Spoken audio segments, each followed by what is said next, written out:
If you've ever thought to yourself, I'd rather just read about this than actually do it, you're not alone.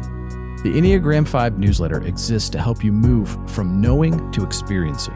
Every Saturday, you'll get insights designed to help fives grow without overwhelm. Sign up for free today at enneagram5.com/newsletter or visit the link in the description. Now on to the show.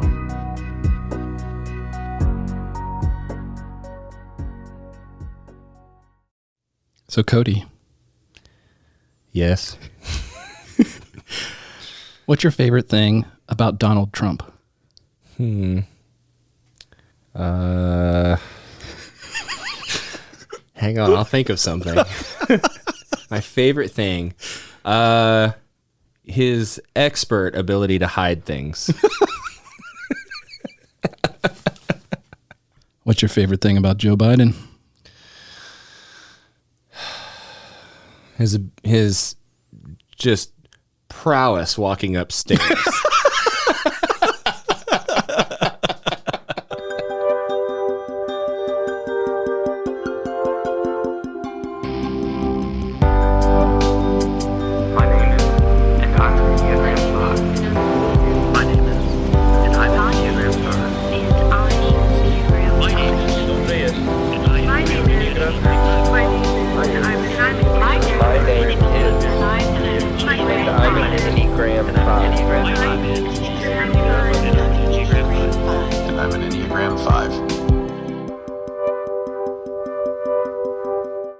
Oh, man. So when we were thinking about this season, I looked back at our previous conversations and I decided, we didn't isolate enough of our audience with the religion episode, so we should talk about politics. Yeah, well, also, too, I feel like there was a lot of things that we were just kind of, season 1, we're like trying to figure out what the hell we're doing. And then season 2, we're like, oh, we're getting our stride. And season 3, it's like, oh, we're having fun with this. And then it's like, we got into season 3, it's like, what do we talk about now? And so we just went back and looked at all the things we didn't talk about the first 3 seasons, which is a lot of topics. And so we're you can look at it as cream of the crop or bottom of the barrel for season 4 of the things that we've been the most afraid of to talk about, or the things that we weren't really sure if we were ready to talk about. So season 4 will be interesting in that way. But yeah, we're starting off with a hot topic. Or maybe things that aren't as obviously Enneagram 5 type topics. I think that's part of it too. Yeah, for sure. Like, how do we talk about politics for Enneagram 5s as Enneagram 5s? Like, how does that fit into our mold? Yeah. I will say, I think that I am simultaneously excited to talk about this because I feel like as 5s, it's the most okay group to talk about taboo things with, traditionally taboo things. Sure. Yeah. They're at least, we're generally a more open to what people have to say before we speak our judgment type of people, I think. Like we're going to take in the information. Right. So they're at least giving us a chance right now.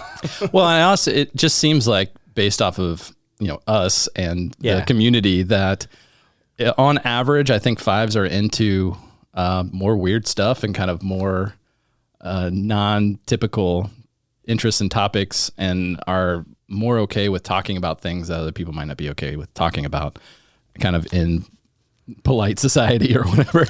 That's definitely true. I think that's definitely true. And definitely willing to have those hard conversations. I mean, that's the best one-on-one conversations. I love one-on-one conversations, but the best ones are the ones that are going to make you think or maybe make you a little uncomfortable. Yeah. So with that, I've also kind of been dreading this conversation because I fucking hate politics. Yeah.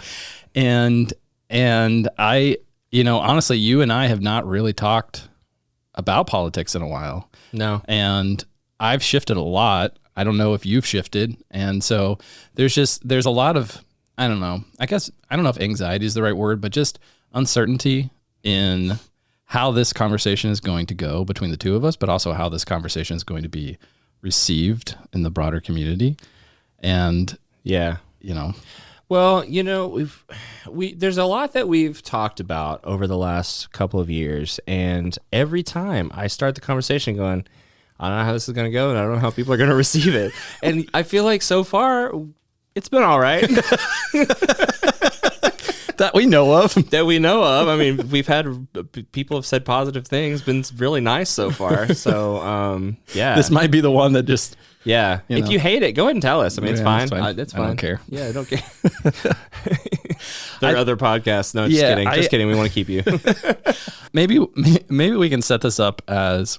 I want to level set like right out the gate that my hope for mankind and the way that I view humanity is I want every individual to flourish in their own uniqueness, in the way that, like, I want every person to be the best version of themselves and have the freedom to figure that out. Yeah. And so I guess my trepidation around all of this is, and we'll get into this in a bit, is I feel like a lot of times I am too conservative for my liberal friends and too liberal for my conservative friends, and probably too anarchist for my libertarian friends. And so I don't really feel like I live anywhere in that regard. Yeah. And I don't know. I don't talk about politics much. And a lot of this conversation will probably be me sort of saying things out loud for the first time that have been rattling around in my head, and doing so pretty... that should be interesting. Ineloquently. Yeah.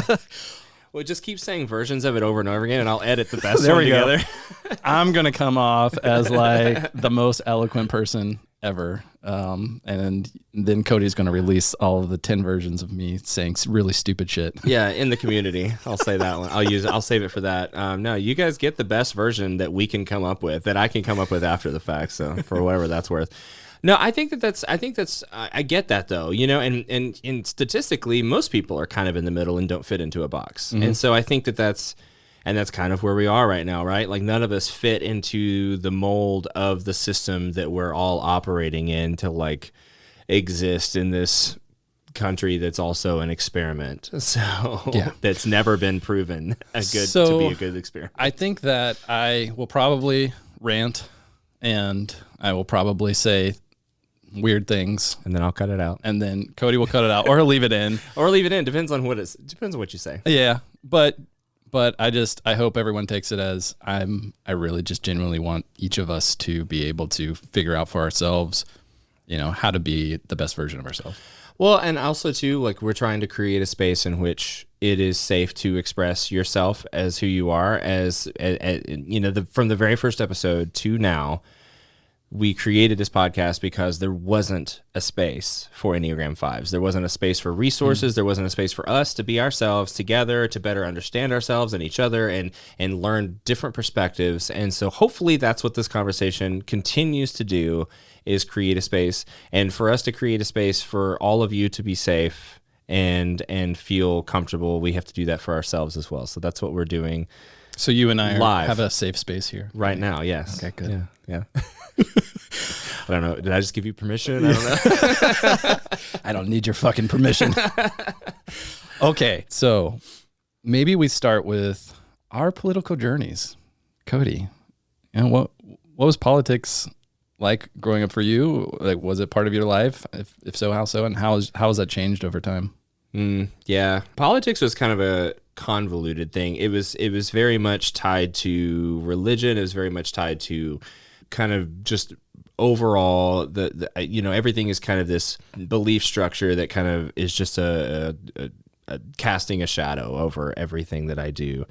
Yeah, it's funny, the earliest time that I remember thinking anything about politics at all, and for anybody that's probably our age, is 9/11. I think that's the first time that politics entered my life in a conscious way, where I started thinking about a president that actually says things or doesn't, and does things or doesn't do things, right? And so George Bush was kind of like the first time that I thought about politics in any conscious way, where I started wondering, like, how does the government work, and what do they do for us or don't do, and were there weapons of mass destruction? Like, no. and there weren't.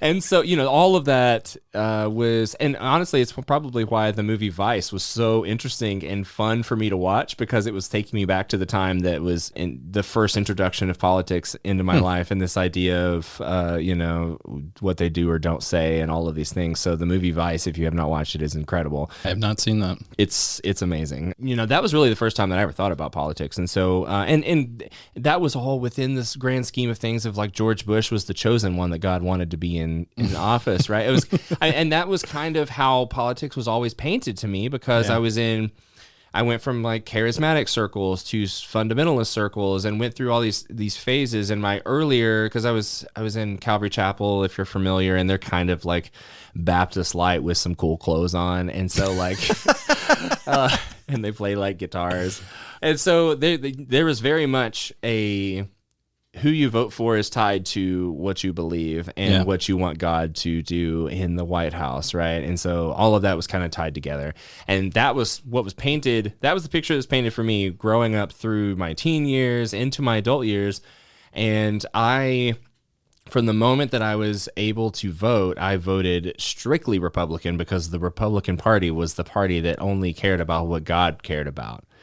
Of course, yeah. And so, and that's just what I was told. That's what you did if you were a good and proper Christian, is you voted Republican, and you voted only for all the things that were, against all of the people that were sinning and doing all the things that God didn't want them to do. And so, I remember, I think it was, the last time that I voted Republican was it was after Obama won for the first time, I think. So I remember thinking, oh God, what has happened to our world and country that Barack Obama won? So who did you vote for? Well, who was it then? It was the Mormon. What was his name? Mitt Romney. Mitt Romney. Yeah.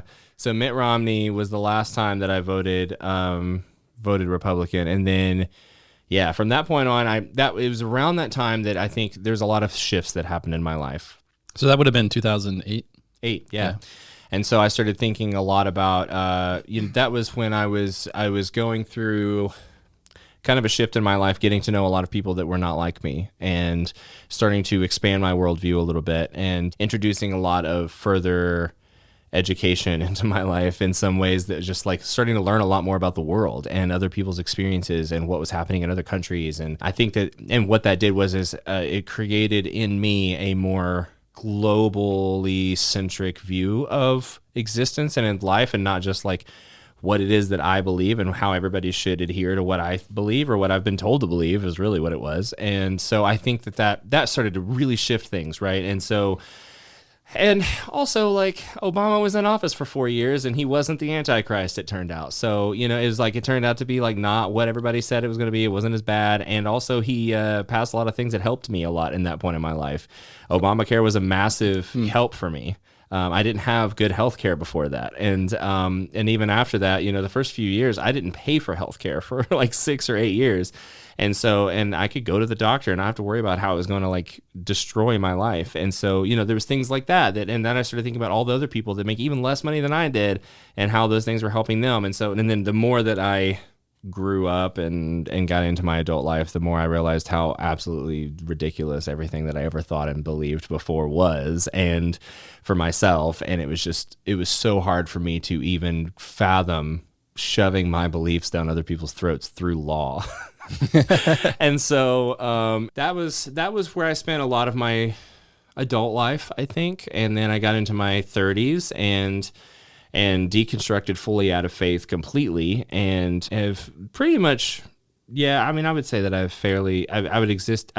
have existed consciously in the realm of atheism, but somewhere in my 30s, I just stopped caring about anything anybody said in politics. I don't know. It was weird. It was just like, because it was like, how often do we actually see those things happen, right? Mm-hmm. Or how often does anything matter? And also, I think my worldview kept growing, right? I kept becoming more empathetic with the people that are marginalized, and people that are my friends that are minorities across the board, across the spectrum, and how no matter who is in office, they struggle, and no matter what happens, it's like laws are always being written against them, and policies are always being put in place against them. And so I started getting this kind of passive aggressive nature towards politics in general. And so then I had a few friends that are 100% anarchist, and they started like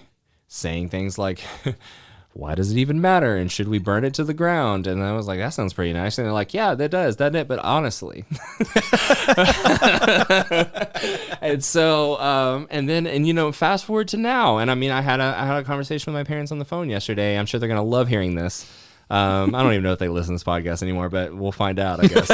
I had a conversation with my parents on the phone yesterday that lasted like 45 minutes because, my dad, he was like, I hate people calling me a Republican. I'm like, yeah, but you are though, like based on everything you say. And because I was like, you voted Republican, and he was like, yeah, but like, I don't, I hate Donald Trump, and I don't like what Republicans stand for anymore. Also, he's come a long way in terms of like where he is. And it's like, my mom is interesting because she's voted all over the board my entire life. And so I think that, we've had these interesting conversations recently, and I don't know, I had to cut them off because I had to go to work, but it was one of those things where I was just like, yeah, I mean, I can talk politics, but at the end of the day, like, I don't know how much I can offer to the conversation because I don't have solutions for how to fix everything. I just know that nothing we're doing is working. Like this grand experiment of America and the Democratic Republic of America is a failed experiment. Like we are failing in every area. So how do we have this conversation of solutions when all I want to do, if my vote has to count towards anything, I just want it to count towards helping people and feeding people and housing people and making sure that if the government's going to do anything, it should be helping us, not hurting us. And that's all I care about. Like at the bottom line of anything is, are they helping or hurting us? Hurting us? Cool. Fuck them all. So and that's kind of where I am. And I know that like a lot of things that we've been so polarized and so like politically charged in the last few years. We've had heated conversations in the past, and I've even come out of that, I think, and grown out of that, where it's like, I don't even want to have those conversations anymore because none of it fucking matters. Like, it's hard to have an educated conversation around politics, I think, is the really hard part of it.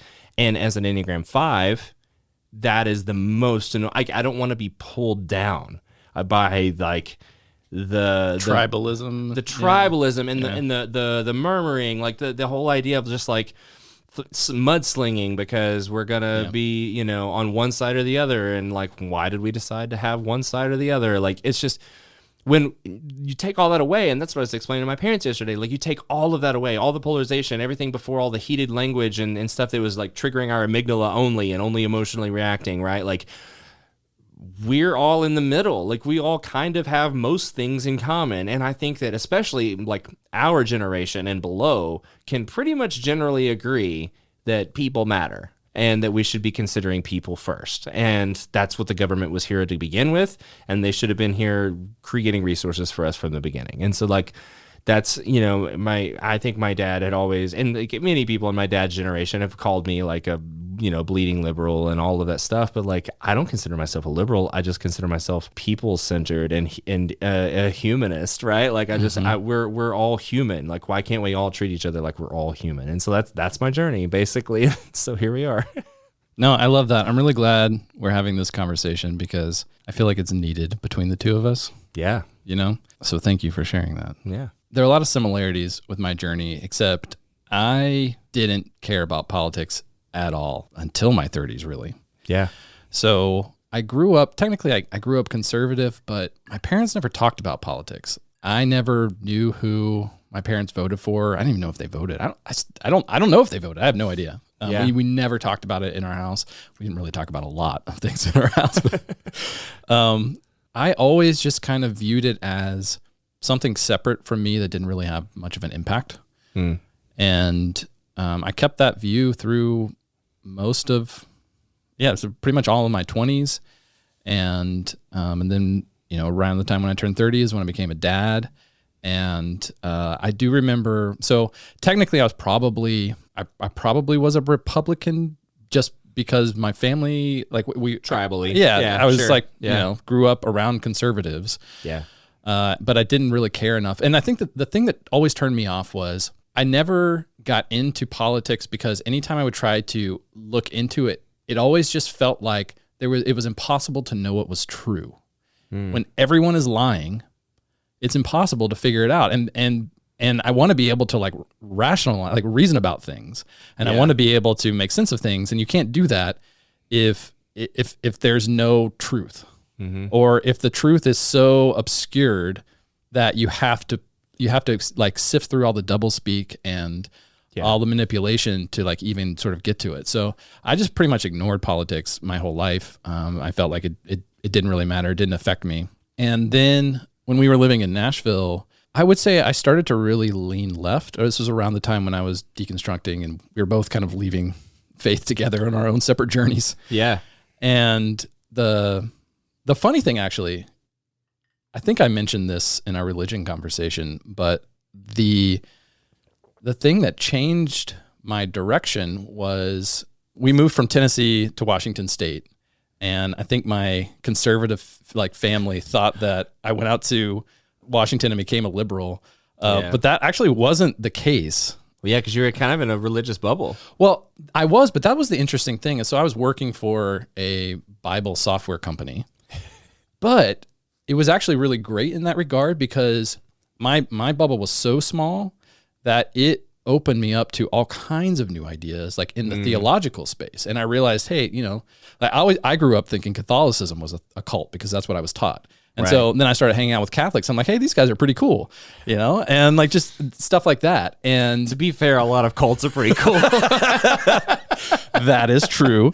Especially on the front end. Yeah. But I mean, I viewed it as like I wasn't in a cult, but they were. Sure. Right? So, Yeah. And so but I got to know more people on a personal level that were outside of my, direct belief. It was an adjacent belief system, but it was, it was different enough that it started to get me more questioning things. And then when I moved back to Nashville is actually when I started to become a lot more left leaning. And I don't know if it was the company I was working at the time or just me rejecting my whole upbringing up to that point. And so that included conservatism and whatever you want to call it. But I never actually voted until the 2016 election. And I voted for Gary Johnson. And it was because I lived in a deep red state. So it didn't really matter who I voted for. Correct, yeah. And that was always a big part of my disdain for the system was like, if I don't live in a swing state, like what's really the point? And so I voted for Gary Johnson more as like a referendum on the system as a whole of like, hey, we need more options. Sure. Yeah.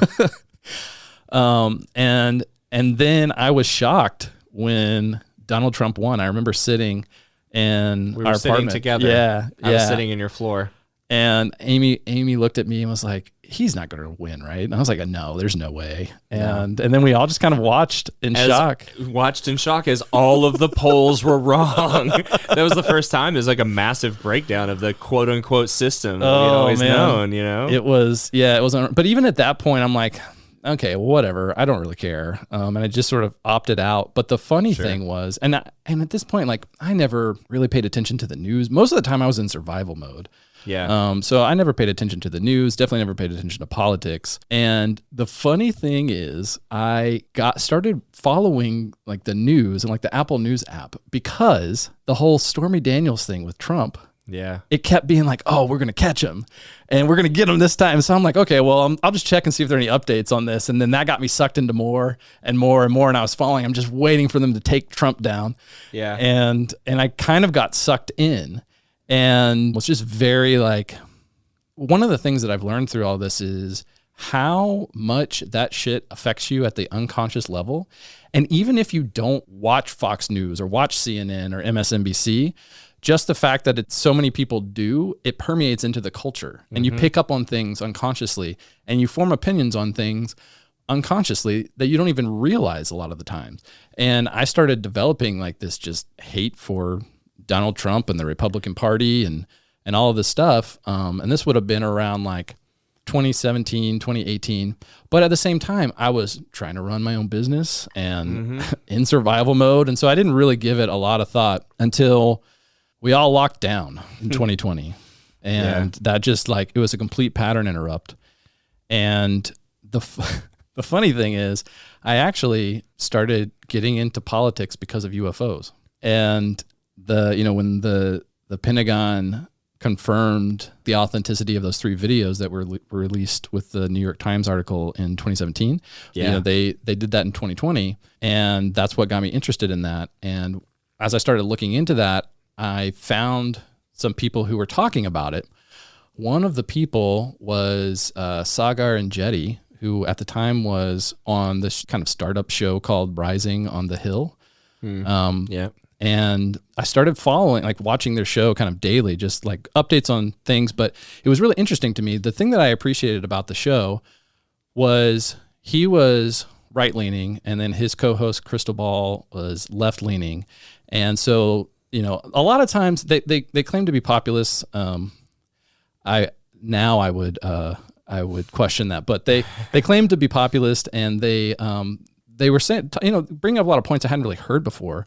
And they would bring on these panels, and it would be like kind of like here's a right-leaning perspective, here's kind of a left-leaning perspective. And I never really watched anything or read anything that had a lot of that. So it was really interesting to me, and I appreciated it. And one of the things that I appreciated about the show was, Crystal came from MSNBC I think she was an anchor on there, and Sagar was a White House correspondent. I don't remember what publication, but a conservative publication. Yeah.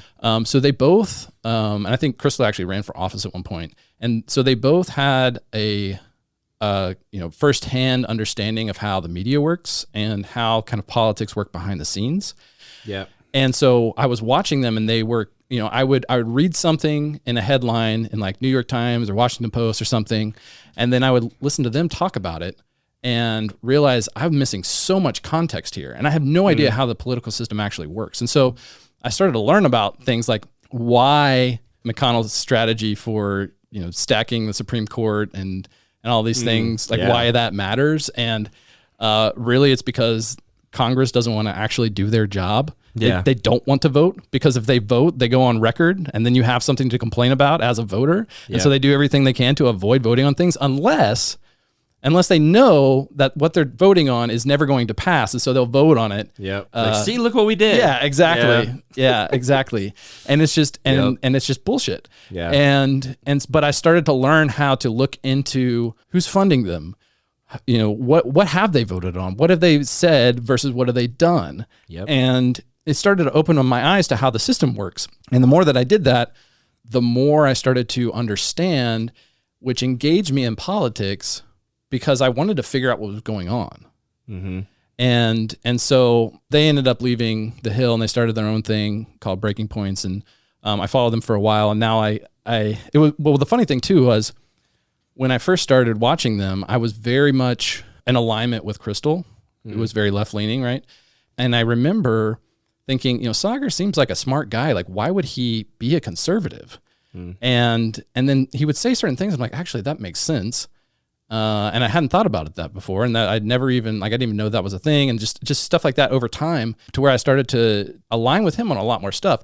At this point, I kind of view them as, I only watch their stuff when I want to kind of see where the edge of the Overton window is, and like what's acceptable in terms of a stance on something, because I disagree with a lot of stuff with them now. Sure. But I appreciate them because they helped me learn about the system, how it works, and then I was able to take those tools and start to form my own opinions on things, and actually be able to to build a still man argument versus something, and pick out when the media is building a straw man argument, and when they're doing double speak, and when they are biased, and starting to understand how to identify different people's biases and how that would affect where they're coming from.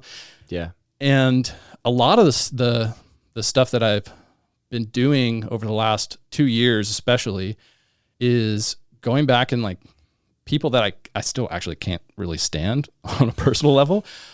It's like, well, I'll watch them to see what they have to say. Right. And to see where they're coming from. And I really do try my best to look at both or multiple sides of an issue and try to evaluate the evidence and form my own opinion on things. And it's taken me a long time to build up those skills especially because I was so, apathetic and outside of the system, and wasn't paying attention before. But I've gotten to the point where I at least have like a rudimentary enough level skill where I do feel like I can form my own opinions on things. I've watched enough to find people I trust on certain topics, based on their experience, like firsthand experience with the topics. And so I follow I have a highly curated Twitter feed of independent journalists that I follow for different specific things. That's a lot of where I get stuff from now, because it's really easy to figure out like what the mainstream news stance is on any given issue. Sure. Yeah. And what I've found, and this is something people might disagree with, the first thing I say, actually probably not the first thing I say that people disagree with, but like one of the main things is I feel like there's the narrative, there's sort of the main narrative. Yeah. And then there's the counter narrative. Mm-hmm. And around that is the bubble of what is okay to talk about. And the okayed narrative, because looking at the way that everything is set up, I feel like each side is set up as controlled opposition to the other side. Yeah. And anytime something happens, the one side will take it, and there'll probably be a big kernel of truth there, but then they'll add something outrageous on top of it to make the other side not even want to pay attention to it, or like just come out in opposition to it no matter what. Yeah. And in that, like the truth is being obscured, I feel like. And sure, that's a big part of what I've learned just in trying to evaluate both sides and realizing, hey, this is all a smokescreen. And that has kind of led me to where I'm currently at, which I probably need another drink before I can start unpacking all that. All right, let's take a commercial break. I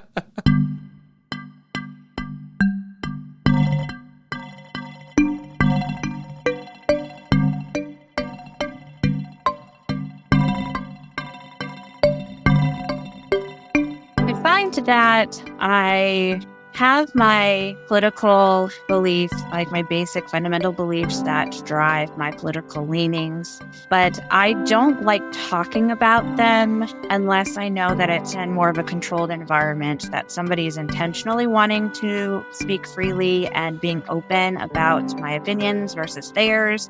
And I find that there are very few people who really want to do that. And I find myself more on a defensive side of the aisle. Politics gets really sticky, and I have friends who are very much on one side, family members who are very much on another side, and I just don't like the tension that arises from it. So if there's something more helpful, like an article or some event happens that gets people talking about their viewpoints on something that could be very sticky and political, then I would rather talk about it then. But I don't usually interject my opinion into random conversations with friends, because it's just, politics are so messy with people these days.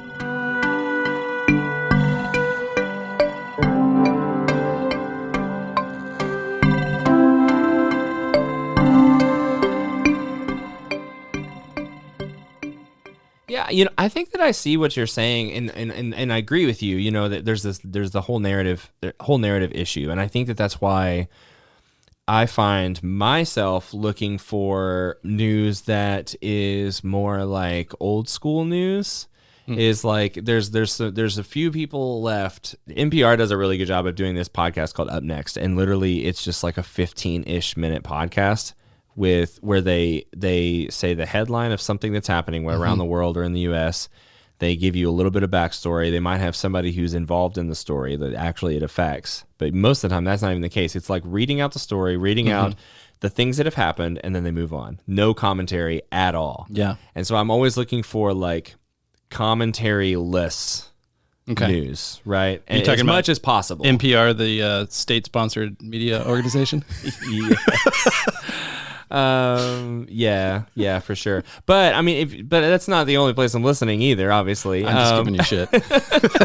But I feel like if you're really listening for it and you're really paying attention, it's pretty easy to acknowledge certain types of media. Every media, all news is biased, but if they're just reading out the headlines and not being able to interject their opinion in there, it's pretty obvious when they're not interjecting their opinion. You can say like, this oil rig blew up in the Gulf on this day. Yeah. And these cleanup efforts are happening anyway. Whether, then you're not like interjecting like the dangers of oil or whatever the case may be, and so I think that there's a certain level of centerness that happens when there's a lot of the media that I find when I filter it and I look for left and then right and then I look for center. More often than not, center is just narration. There's no commentary. There's no like interjecting opinions to color the story to make it clickbait or to make it whatever the case may be, right? And then there's the other side of news that I enjoy listening to, which is story-driven news, which is, New York Times does a good job of this with their podcast. NPR sometimes does this, but Vice does a really good job of this. I'm sad to hear that Vice News is actually, they're going bankrupt, but so hopefully, I don't know if Vice News will stick around, but they do a really good job of digging into like sending out journalists and actually gathering people's stories and basing their journalism and what they're writing and what they're telling based on actual people's first account stories. And the New York Times does that too and they do a really good job of that.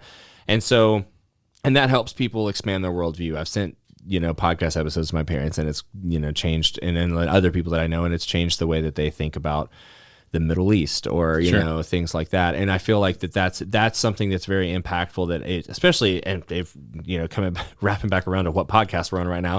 Enneagram Fives. I feel like I need that help constantly to like recheck myself that I am a white upper middle class. I get to decide if I want to be involved in politics or not, right? Like I wanted to make that. I was thinking about that when you were talking about like you weren't even interested in politics until your 30s, but some people, politics affect their life from their childhood, and they don't get a choice on that matter, right? And so I think about that a lot too, in the fact that like we have the privilege of deciding whether or not we want to be interested in politics or not, and then as fives, there's like that extra layer of like, well, we either don't want to put up with the bullshit or we do, or what bullshit do we want to filter and decide on? I don't know. It's so hard to break down through those layers when you're still getting fed all of this bullshit, spoon fed by different people and different sides from all different perspectives. And I think that's something that's really difficult. So I do love storytelling. I like storytelling from both sides. I mean, I'm vastly interested in far right belief systems because one, historically in the world, they've done a lot throughout history and authoritarianism, and so like I'm always interested in that in and of itself. But like also like something that's just vastly different from how I view the world is interesting to me from an objective standpoint. And so I think it's something to hear stories of where people come from, and I can feel for a lot of rural Americans who feel, impacted in different ways as well from the government, because their experiences are also valid and true. And I can feel for them. So it's just really hard stories is really what politics is. And we don't think about it that way. We think about it as all these belief systems and tribalism and like, shaking our fists at each other. But like, how often is it just, our stories? Yeah. So there's a couple of things there that I want to push back on, if I may. Mm-hmm. The first one is this idea of like privilege of whether or not to engage in politics. Yeah. I've heard that before, and there was a point when I was on board with that. I don't think the data actually supports that. Okay. Because when you dig into like the narrative is, minority groups, we are so privileged that it's easy for us to vote, but if we choose not to, basically we have a privilege to choose not to, whereas the minorities don't have a choice because it affects them more. But if you dig into the polling around why minorities don't vote, the vast majority of them don't vote because they feel like it doesn't matter if they vote because either way the system's going to screw them. Right. And so if by not voting, I'm actually standing in solidarity with them because it doesn't matter. Okay. Well, first of all, let me reiterate that voting is not what I'm talking about. Okay. Voting, I agree with you on that. Yeah. And I don't think, we live in Tennessee, and as someone who leans left, like my vote doesn't matter at all. And we get in that or not if we want to, but that's a systemic issue. And so my vote, but it doesn't matter either. So I completely agree with that. What I mean is like the politics of actual policies and laws. Most like laws that are being passed right now generally and policies that are being passed right now don't affect me personally at all because I'm a white, straight, cis male. Like I just don't, they're not affecting me directly, but they do affect a lot of my friends who are LGBTQ or people of color. Like they do affect them in their life and they can affect them directly and in the future may affect them even more. And that's what I mean. Like they don't have a choice in that matter in regards of like whether they care or not about politics. Yeah. That's so just the political conversation. So this is where I think that we want to dig into and unpack what the cultural political fights versus what politics is doing under the hood. Yeah. And because if you're just looking at the cultural political fights, I think that there's probably a case to be made for that, right? Because they're centered around these marginalized groups. Right. That is intentional. Mm-hmm. And it's intentional because it gets everyone to get into an emotional state and war, like gets us to fight against each other as a smokescreen for what really the majority of politics is about. And so there's a lot to unpack there, and this is the point where I get to there's a lot of stuff that I have in my head that I haven't really tried to say out loud, so I probably will stumble through a lot of this. But one piece is, are you familiar with the rats in the cage experiment? Possibly. Explain it. Okay. You're going to explain it either way. It's a podcast. Sure. Sure. Yes, I am. So, yes, but you're right. for the listeners. For the listeners, I was just giving you a chance to see how familiar you were with the experiment. So I might be once you get into it. Yeah. I feel like yes, but I don't know. We'll see. There is the Smashing Pumpkin song, and then there's right. Yeah. So it was a series of experiments that was done where they put a rat in a cage by itself. And they hooked the cage up to be electrocuted at random intervals where you couldn't really tell where it was coming from. And there wasn't a direct, clear cause of this pain that would come. And when a rat was in there by itself experiencing these electric shocks, it would just kind of live with it and didn't really have much of a response. Mm-hmm. But as soon as you put another rat into the cage, and they both were experiencing this, and they didn't know where it was coming from, they basically fight to the death. Oh, they assumed it was each other. Mm-hmm. Okay. Yep. And they did this with a bunch of different mammals, and Yeah. it's the same sort of thing. Okay. And I would posit that politics is set up to do exactly that to us. And what I mean by that is, I'm not saying that the stuff that's on the cultural level doesn't matter, because it still affects people's lives. Mm-hmm. But in a lot of ways, the stuff that's going on under the surface affects us all to a more significant degree than what we realize. And this is what really got me into politics. Was before I said I never got into it for a few reasons, but one of them was I just didn't feel like what it was about really mattered to me, because I was living my life. I was in survival mode. It was what it was, right? It's just the system that I live in. I can't change it because my vote doesn't matter. So it is what it is. And so what you said around, like, let's just burn the whole system down, that is also an intentional state. There are things that are done that have, over the course of generations, have gotten to us to the point where they've demoralized us so much that we're apathetic and or want to destroy the system.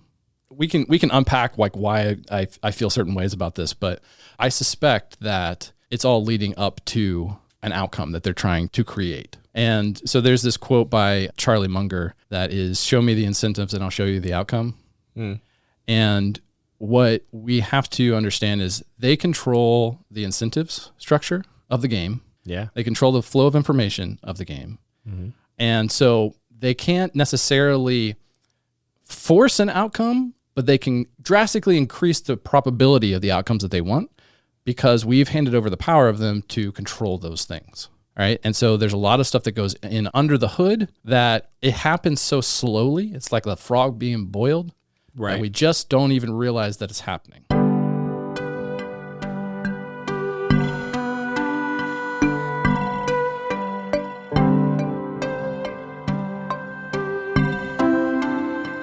Do I engage in politics? Not openly, because I don't believe that anything that I have to say is ever going to be taken the way that it's intended. I would describe myself as a fiscal moderate, a social moderate. I lean toward the classical liberal side if we were to look at politics on a spectrum. However, I think that my actions show that I probably am significantly more conservative than I think people would expect.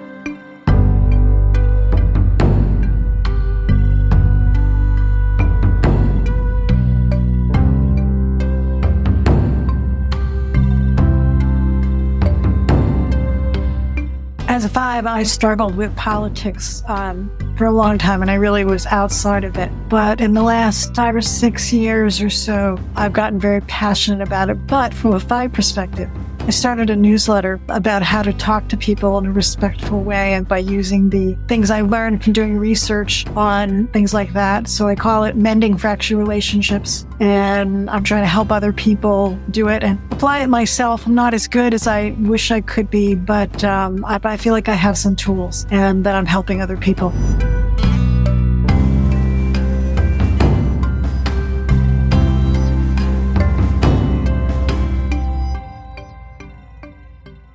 So I want to pick one thing in particular. Okay. And this might not seem obvious on the front, but I want to unpack, what is money? What is money? Just generally? Yeah, what is money? Like, why do you go to work to get dollar bills, y'all?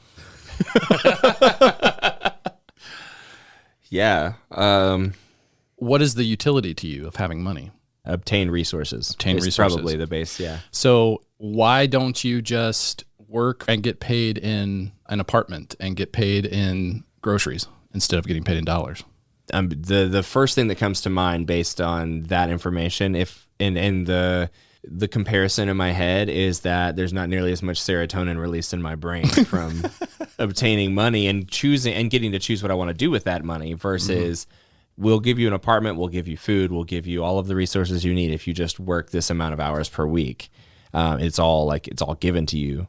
Yeah, I mean, it takes whatever semblance of, whatever illusion of independent control you have, I guess, out of it. Sure. Why do we have a currency system versus a bartering system? I don't know. I'd much rather have a bartering system. Would you? I think so. And if you couldn't buy them, what would you have to do? You have to make them. You could not have the job that you have. Right. Because you would be spending all of your time making or growing or producing the things you would need to barter with. Yeah. So that means that you take like the thousands of job classifications that we have as a society and you bring it down to like 30 or 50. Yeah. Right. You only have a handful of options. All right. What the introduction of a currency system does is it allows specialization. One thing. Right. Yeah. So that then you can do a job that's specialized that doesn't necessarily produce things you can barter with, but you get paid in a currency. So that currency, if you think about it, is you talk about you use it to buy things, but it's really a claim on future goods and services. Mm-hmm. Yeah. Right? Yeah. So money is a claim on future goods and services. So let's kind of just think about that as a definition of money, right? Now, the thing that was a big aha moment for me was when I started to learn how money works and how the banking system works. Have you had a chance to dig into that at all? Because it's fucking crazy.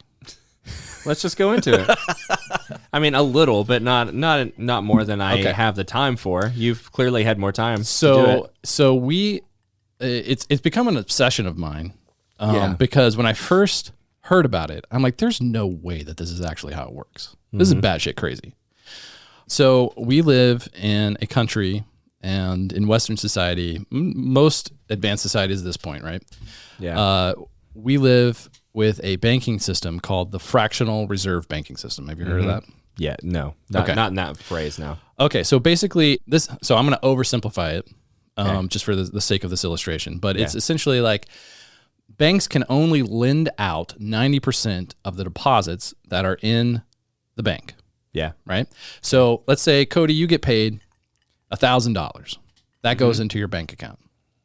The bank then has the ability to come and lend out 900 of that, say to me, right? What happens when I get lent $900? What's the first thing that happens with that money? It's given to you? Where? In the bank account In that they have. my bank account, Yeah. right? So that $900 gets put in my bank account, Right. which means they now can take 90% of that and lend that, Yeah. right, on to someone else for $810, right? Yeah. Where, okay, so you see where this is going? Yeah. To the point where $1,000 can become $10,000 of debt, essentially. Where does that other $10,000 come from? I mean, nowhere. It's like a promise that they'll pay it back, right? It is created out of thin air. So think about this for a moment. The bank says it's basically just putting a credit on your account, and it's in money created out of thin air. Yeah. And then we have to pay that back. But we don't just pay it back we pay it back plus interest. Correct. Yeah. So where does the interest comes from? From us. Exactly. Yeah. So our whole money system is built on debt. So going back to money, what do you remember our definition of money? It's a claim on future goods and services. Right. Okay. But the interest on top of that comes from us. Right. We work to pay off that interest, and it goes where? Back into that bank. To the bank. Yeah. Yes. Now, how can a bank create money out of thin air? With words?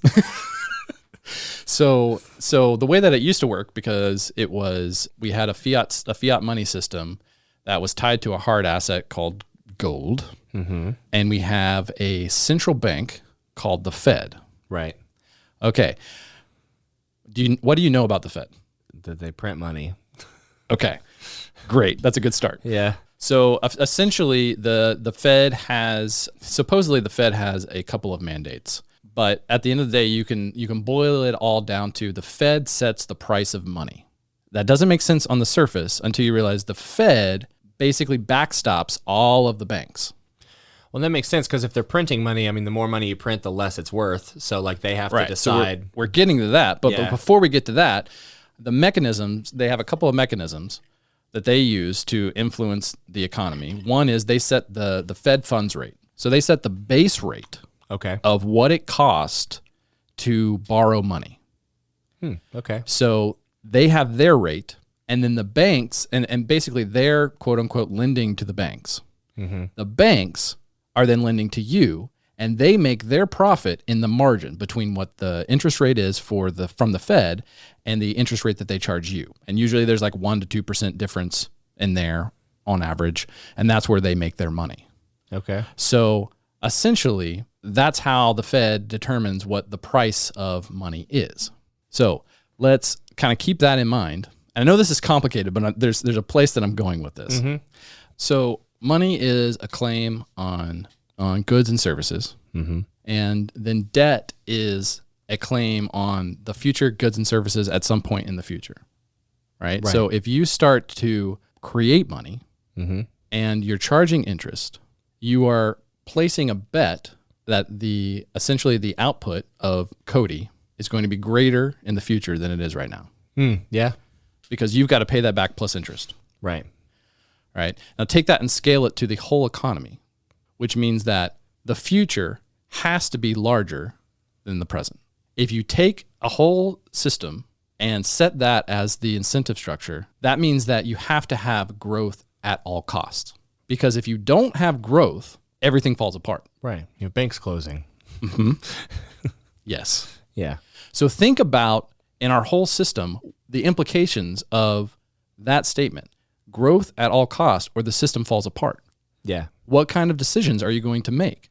You're probably going to, at first it's going to be, it's not going to be that big of a deal because the gap between the current and the future is small. But one great thing that came out of COVID was they all got a good understanding of what exponential growth means and how quickly that hockey stick works, where it's like all of a sudden, it's just little growth, little growth, little growth. And if everything doubles, you can start with a penny, and in an hour, you have hundreds of millions of dollars. Yeah. Right. If you're doubling it every second. Right. And so that we have a hard time as humans wrapping our heads around what that end state looks like, where things are doubling, every so many years. So I'll give just one illustration here. Since 2019, we've created a little over $8 trillion in debt. And this is just like debt that's on the balance sheet. This is not like the IOU. So as our whole debt level is like reached over 30 now, but just in this time period, right, since 2020. So this is like 3.5 years. We have created over $8 trillion in debt as a nation. Yeah. How long do you think it took us to get from the beginning of the founding of the country to get to $8 trillion total in debt?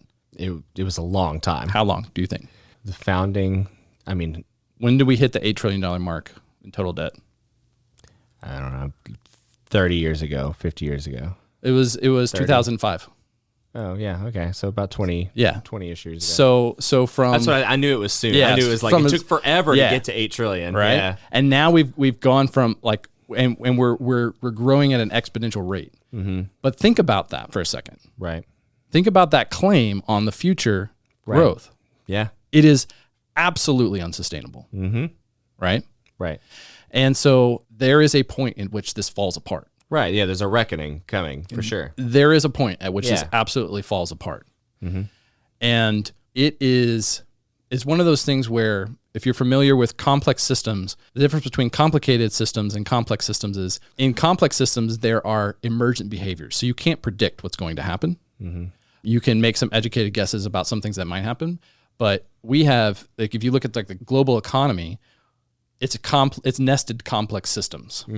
And when something breaks, it's going to have drastic implications. And it almost did break in 2008. Right. And we kicked the can down the road. To at some point in the future. Yeah. And probably the nearer future than we're comfortable saying. And I'm not saying that I know what that date is. I have no idea. I mean, I want to preface this. I'm not an economist, right? But I have spent the last... But you are an Enneagram 5. I am a 5, and I've spent the last you stayed at a Holiday Inn. 2 years. 2 years, following a lot of finance guys and macroeconomics and all this stuff, because I couldn't believe how this actually, the house of cards that we built is enormous. So I want that's sort of like the backdrop of all of this, and I want to go back to what you started to get into a minute ago. So let's say that I, as Josiah, have a magic money printing machine, and I can counterfeit dollar bills, $100 bills. Why is that bad? Well, because if you and I are trying to buy the same house, and I want to buy that house, I can just print a bunch of money and I'll bid you. Right. So in that sense, it's very unfair. Sure. What if I gave you another magic money counterfeiting machine? Right. And what if everybody had a magic counterfeiting money machine? What would happen then? Well, we'd all just keep making more money for ourselves. And what would we do with it? We'd basically shoot it into the economy. So if let's say we were all trying to get the same house, what would happen? Yeah. We just constantly outbid each other. Right. With no consequence.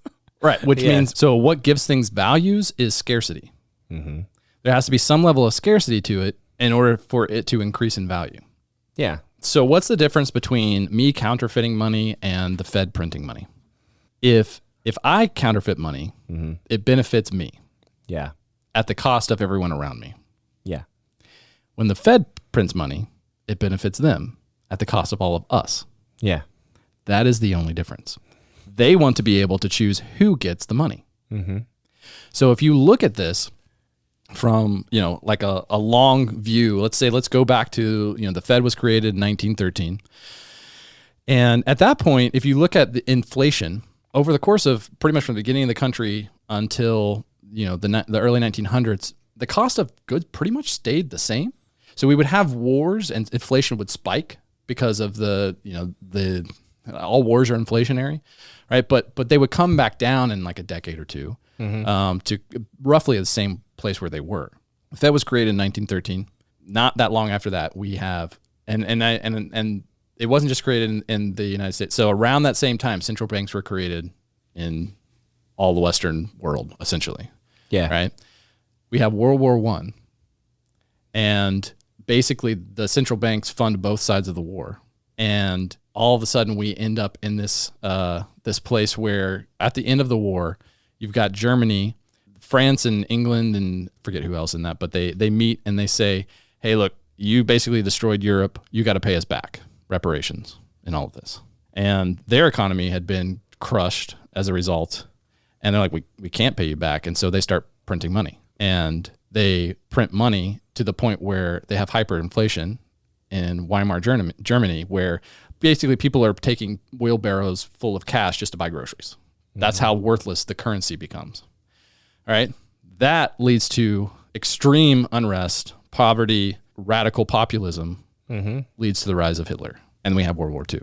Yeah. We really never learned from Germany. That's really the moral of the story.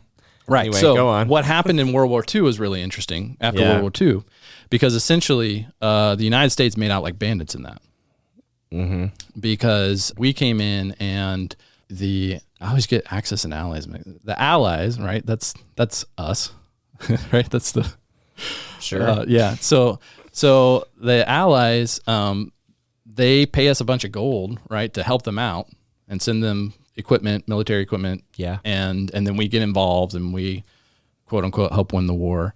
And then after that, we all kind of get together and we're like, okay, what does the new world look like? We don't want to make the same mistake as the past, right? How do we move forward? Because France is bankrupt, UK is bankrupt, everybody has been destroyed in Europe, and basically we have all the gold.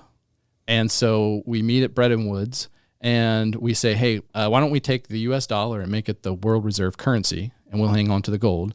And you can take this currency and use it to rebuild. And at any point, you can exchange that currency for your gold back, like when you're ready, basically. And that's how that worked. Around this time, we banned the ability for U.S. citizens to have gold for like 30 years.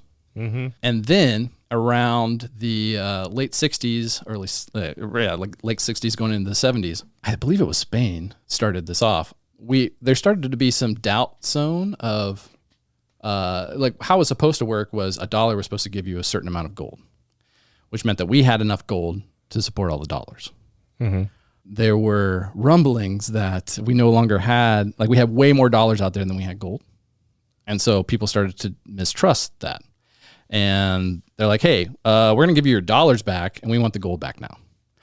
And basically Nixon and Henry Kissinger come together and they're like, so we're just going to remove the dollar from the gold peg, from the gold standard.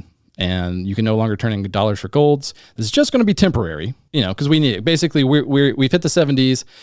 We have terrible inflation with stagnated growth. So like the way economists refer to the 70s is like stagnation, stagflation period, where you're not growing. You have like low growth or negative growth, but you still have high inflation. Right. Which, spoiler alert, that's what we're in now. Yeah. And so they depeg the dollar from the gold, which means that there's no longer a hard asset backing the gold.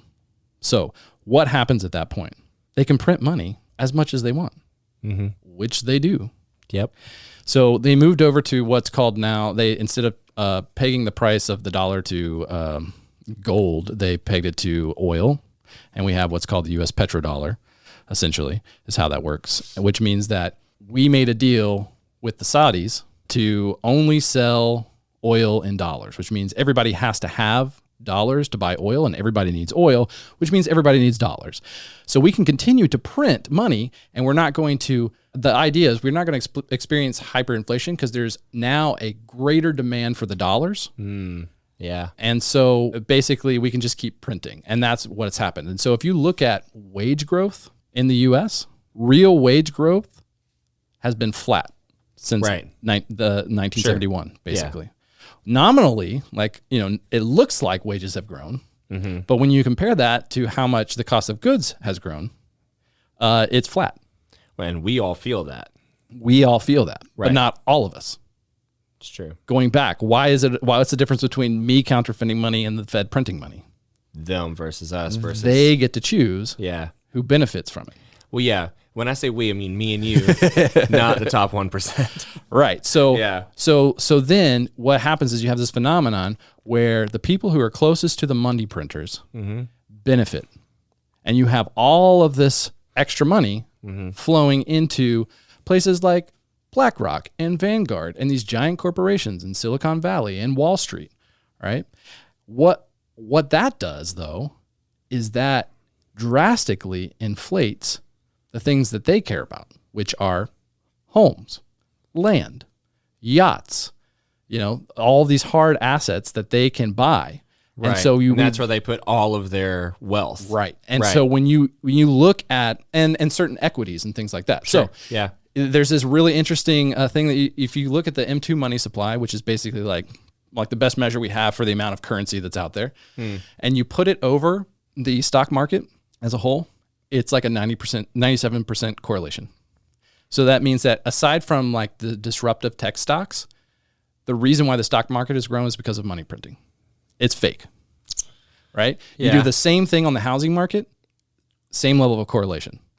So houses haven't gone up in price. Right. The value of our currency has gone down. Right.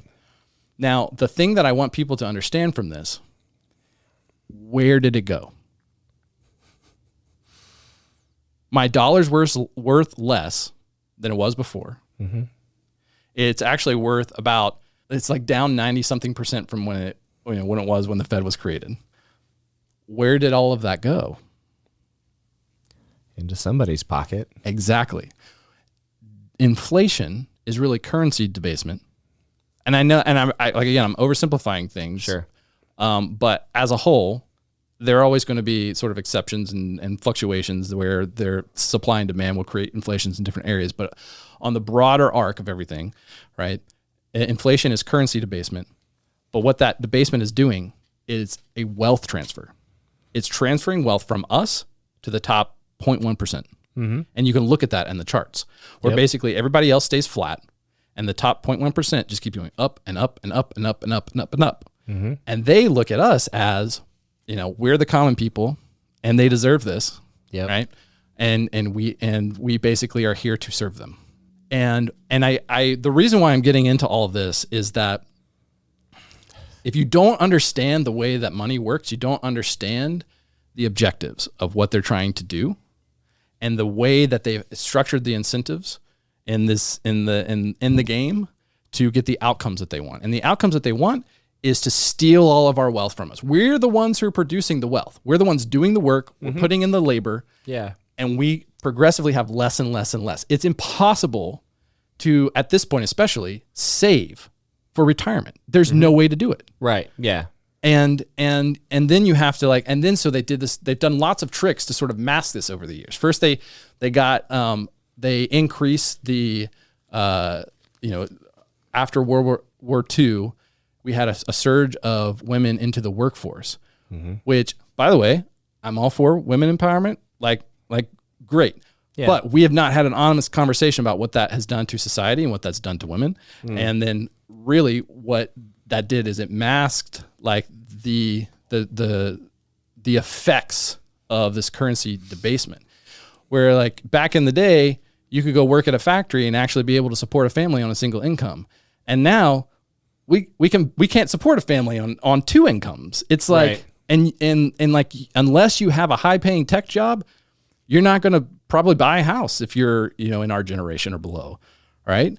Well, and as somebody who's come from now 2 tech jobs, that's not even secure at all. Right. And so it's just progressively gotten more and more, but you have to remember it's an exponential growth thing. Yeah. So we're entering this hockey stick phase where it's like going to get way worse, way faster than our. What do you mean by hockey stick? So What does that mean? if you look at an exponential chart, it looks like a hockey stick. We're like at the bottom, like a hockey stick where like the majority of it is a very horizontal. slow I got you. incline. And then at the end, all of a sudden it goes and straight up. I got you. And that's where we're at. And so we're going to see, like, this decade is going to look nothing like the decades before. We're going to see massive disruption, massive. I can't even begin to predict all of the implications because, like I said, it's nested complex systems with emergent behaviors. There's also the kind of parallel stories of the story of the. I can't remember exactly. I'm gonna botch the details, so let's just focus on the generalization here. Back in the, I want to say 60s, when they created the first computer and they ran through it. When will humanity run out of resources? Do you know this story? Yes, I have opinions. Okay, but go ahead. Well, it's like they were like, okay, so it gives a certain date, and it's and it's like, well, based on all the data that we have at this current time, this is the decline of resources and how we're going to use them, and so that was like the experiment that happened at the time. They moved it to the side, and then in like the 90s, they revisit it, and they find that it's like crazy still accurate with even the data that we have right now, and then. Sometime, 2014, 2015, a professor at one of the Ivy League schools that I can't remember did it as just like a fun experiment with her students and was like, let's just run the same data through the same process, through the same like computer, probably simulation, and see where we are. And it came up with the same data, which is about 10 years from now, and actually probably less than that now. And yeah, go ahead. Well. Makes you wonder why they created Agenda 2030 at the World Economic Forum. Which is what? Where basically they have determined what they want the future to look like. And spoiler alert, it basically creates slaves out of all of us and puts them in complete control. But they don't frame it that way. Well, okay, but then how does AI play into that? Well, that's a whole can of worms that I don't think we have. We've already taken up too much time for this. I have thoughts on that as well, but yeah, we'll have to save that for another conversation. But I want to get back to the reason why I brought up money is that when you realize that over the last 100 years almost or more, 100 years or more, like there's been this gradual increasing wealth transfer from the lower and middle class up to the top 0.1%. And you've had this concentration of wealth, which means you've had this concentration of power, which means at that level, you are dictating so many things in society because the way the politics work is that it doesn't matter what we vote for. And this is like looking at the data. What matters is who is lobbying the most for things. Right. And the more money you have, the more your policies are going to have a chance of being enacted. Right. And so we have these massive corporations, like the banks, the Wall Street, Silicon Valley, all these places, pharmaceutical. You're choosing as an investment firm, like which projects are getting funded. And so you are literally shaping society more and more. Right, yeah. Politicians are shells. Yeah, exactly. Yeah, they're just housing. They are the dogs at the table begging for scraps. Yeah. And the ones who are the most obedient are the ones who get the more scraps. And you can look at that across how, like, these politicians are paid, $100,000 a year, and they go into politics and they come out a couple decades later and they're worth like $20 million. Right. That didn't happen from their salary. Yeah, right. It didn't happen from speaking engagements. It happened from things like insider trading, and it happened from, like funding under the hood, like under the table. Right. And this is just this whole clusterfuck. And the system is designed to screw us and to benefit them and continually get more and more power. But the thing about it, though, is what I'm kind of starting to piece together is it's not just like one singular force. It's a lot more like Game of Thrones. Yeah, where there are warring factions, right? We're the peasants that like get stomped on essentially as people rise up to power at different points. And that's how they view us, at least, right? Well, I mean, George R.R. Martin, what's her name from Handmaid's Tale, all of them, they all say when they write these books, right? Like, all of this has happened in history. It continues to happen in history. We're not making this shit up. Right. So, of course, it's reflective of true history and humanity. Yeah. So there's this there's this idea of the uniparty, and I think that's probably pretty accurate. Where the difference between Democrat and Republican is all surface level. It's an illusion. Sure. Yeah. And there's a meme that I love that is when Biden came into office. This got really popular, and let me see if I can find it here. All right, so it's this meme, and it's showing people in the Middle East with a drone above it, and it says, "They say the next ones will be sent by a woman," and then the other person says, "Really makes you feel like you're part of history," right? As the bombs are dropping on them, because when you look at the warring between the Republicans and Democrats, there are a few things that they always agree on: warmongering, corporate welfare, and anything that increases the control of the state over the rest of us. Yeah. Right? Always. Which means everything else is just a distraction. It's to make us think that like, oh, this is my team, they're on my side. No, that's bullshit. No one's on your side, not in government. Like, it's complete bullshit. And that's the part where I'm at. It's like, there is a solution, and which we'll get into, but you have to first accept that your team is not on your side. You're not on their team. Yeah. Right. You're actually not on a team. Yeah. You're not. You're the kid in kickball that was left at the wall. Exactly. Yeah. And so I actually don't feel like the majority of the listeners are going to disagree with this. I actually feel like as Enneagram Fives, we've probably all come to some form of this conclusion. Yeah. Hopefully we're just like laying it out in a way that is that makes sense for everybody, or is like I know I went down a rabbit trail with the money thing, but I think that it's so important to understand. Yeah, to understand like how it actually works. When I first like looked into it, I'm like, how could this be? Yeah. Like, this doesn't make any sense. Yeah. Is this fantasy? Like, how does this work? Yeah. Yeah. And so money is essentially worthless. The only thing that holds the system together is our belief that the system works. Like, that's what we're starting to see with these bank runs. And another thing I want to get across is like all the stuff that I talked about, it's not like this sort of just like happened, randomly. This was policy decision. They put in policies, and they knew we are screwing everyone and we're benefiting the select group, right? And that was an intentional decision over and over and over and over again. They're always going to make that decision. Yeah. Anything that puts them in power, gives them more control, they're going to choose that over anything that benefits us. Right.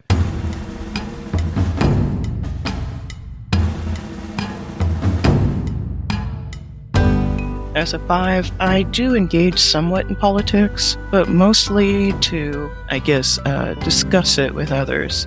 For me, I think it's important to have an understanding of both sides and where people are. Some things I agree with, some things I do not, but I don't necessarily tell people vocally if I disagree with them right away. I want to hear what their opinion is and where they stand. And then I'll tell my side, and usually if it's a certain person, I may disagree with them. But I don't do much other than voting as far as the political scene. I already know this world is messed up and there's not much we can do about it, but I can vote, and I do. But I try to be as balanced as I can with the issues and what's going on. But I do feel that I have a strong sense of the political side. So it just depends on what's going on with the politics and the political scene.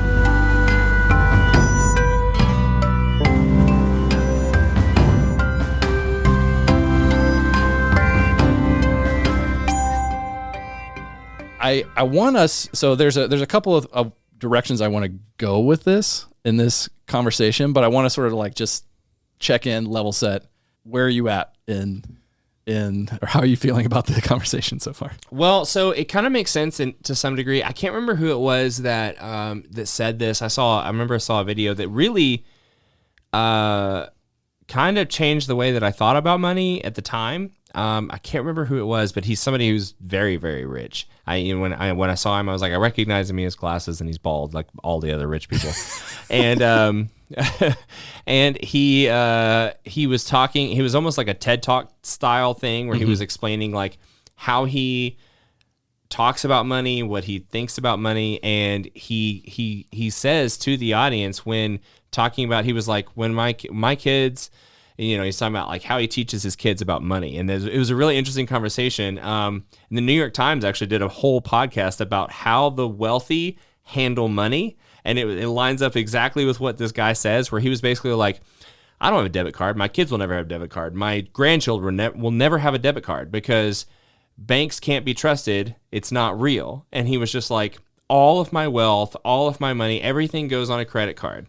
And everything is based on a credit card. And I do everything with credit cards because I'm not going to trust a bank with money. All of my money is in actual things. And I'm not, you know, it's all investments and like land and whatever, property. It's like, it's all these things. And like, I just exchange that whenever I need it.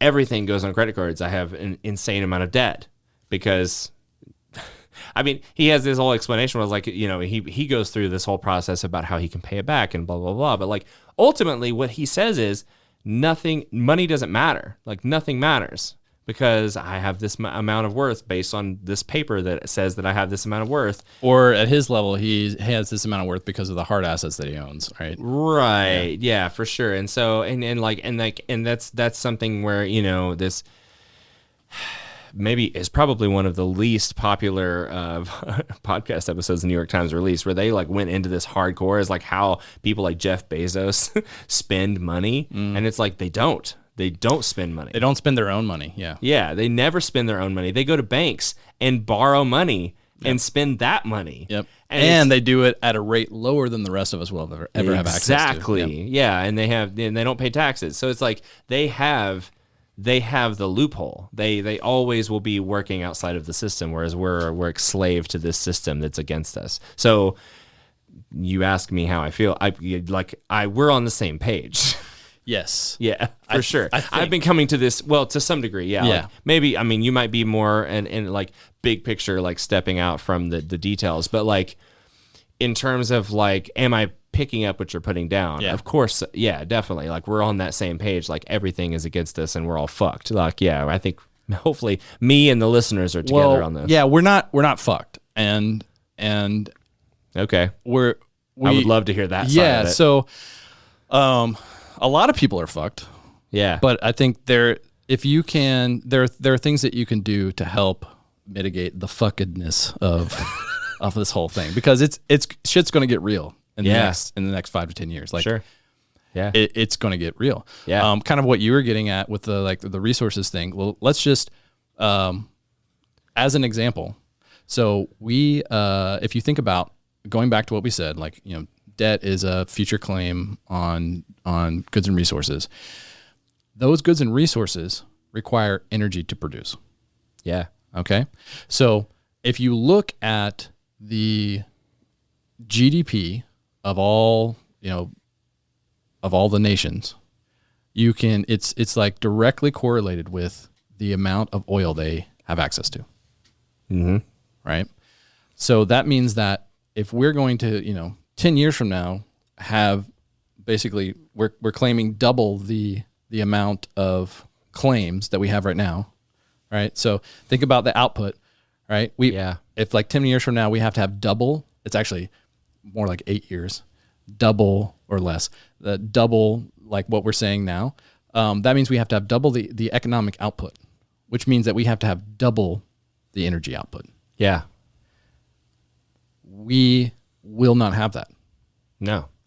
And the reason for that is we've essentially hit what's kind of referred to as peak oil. We hit it around 2019, 2020.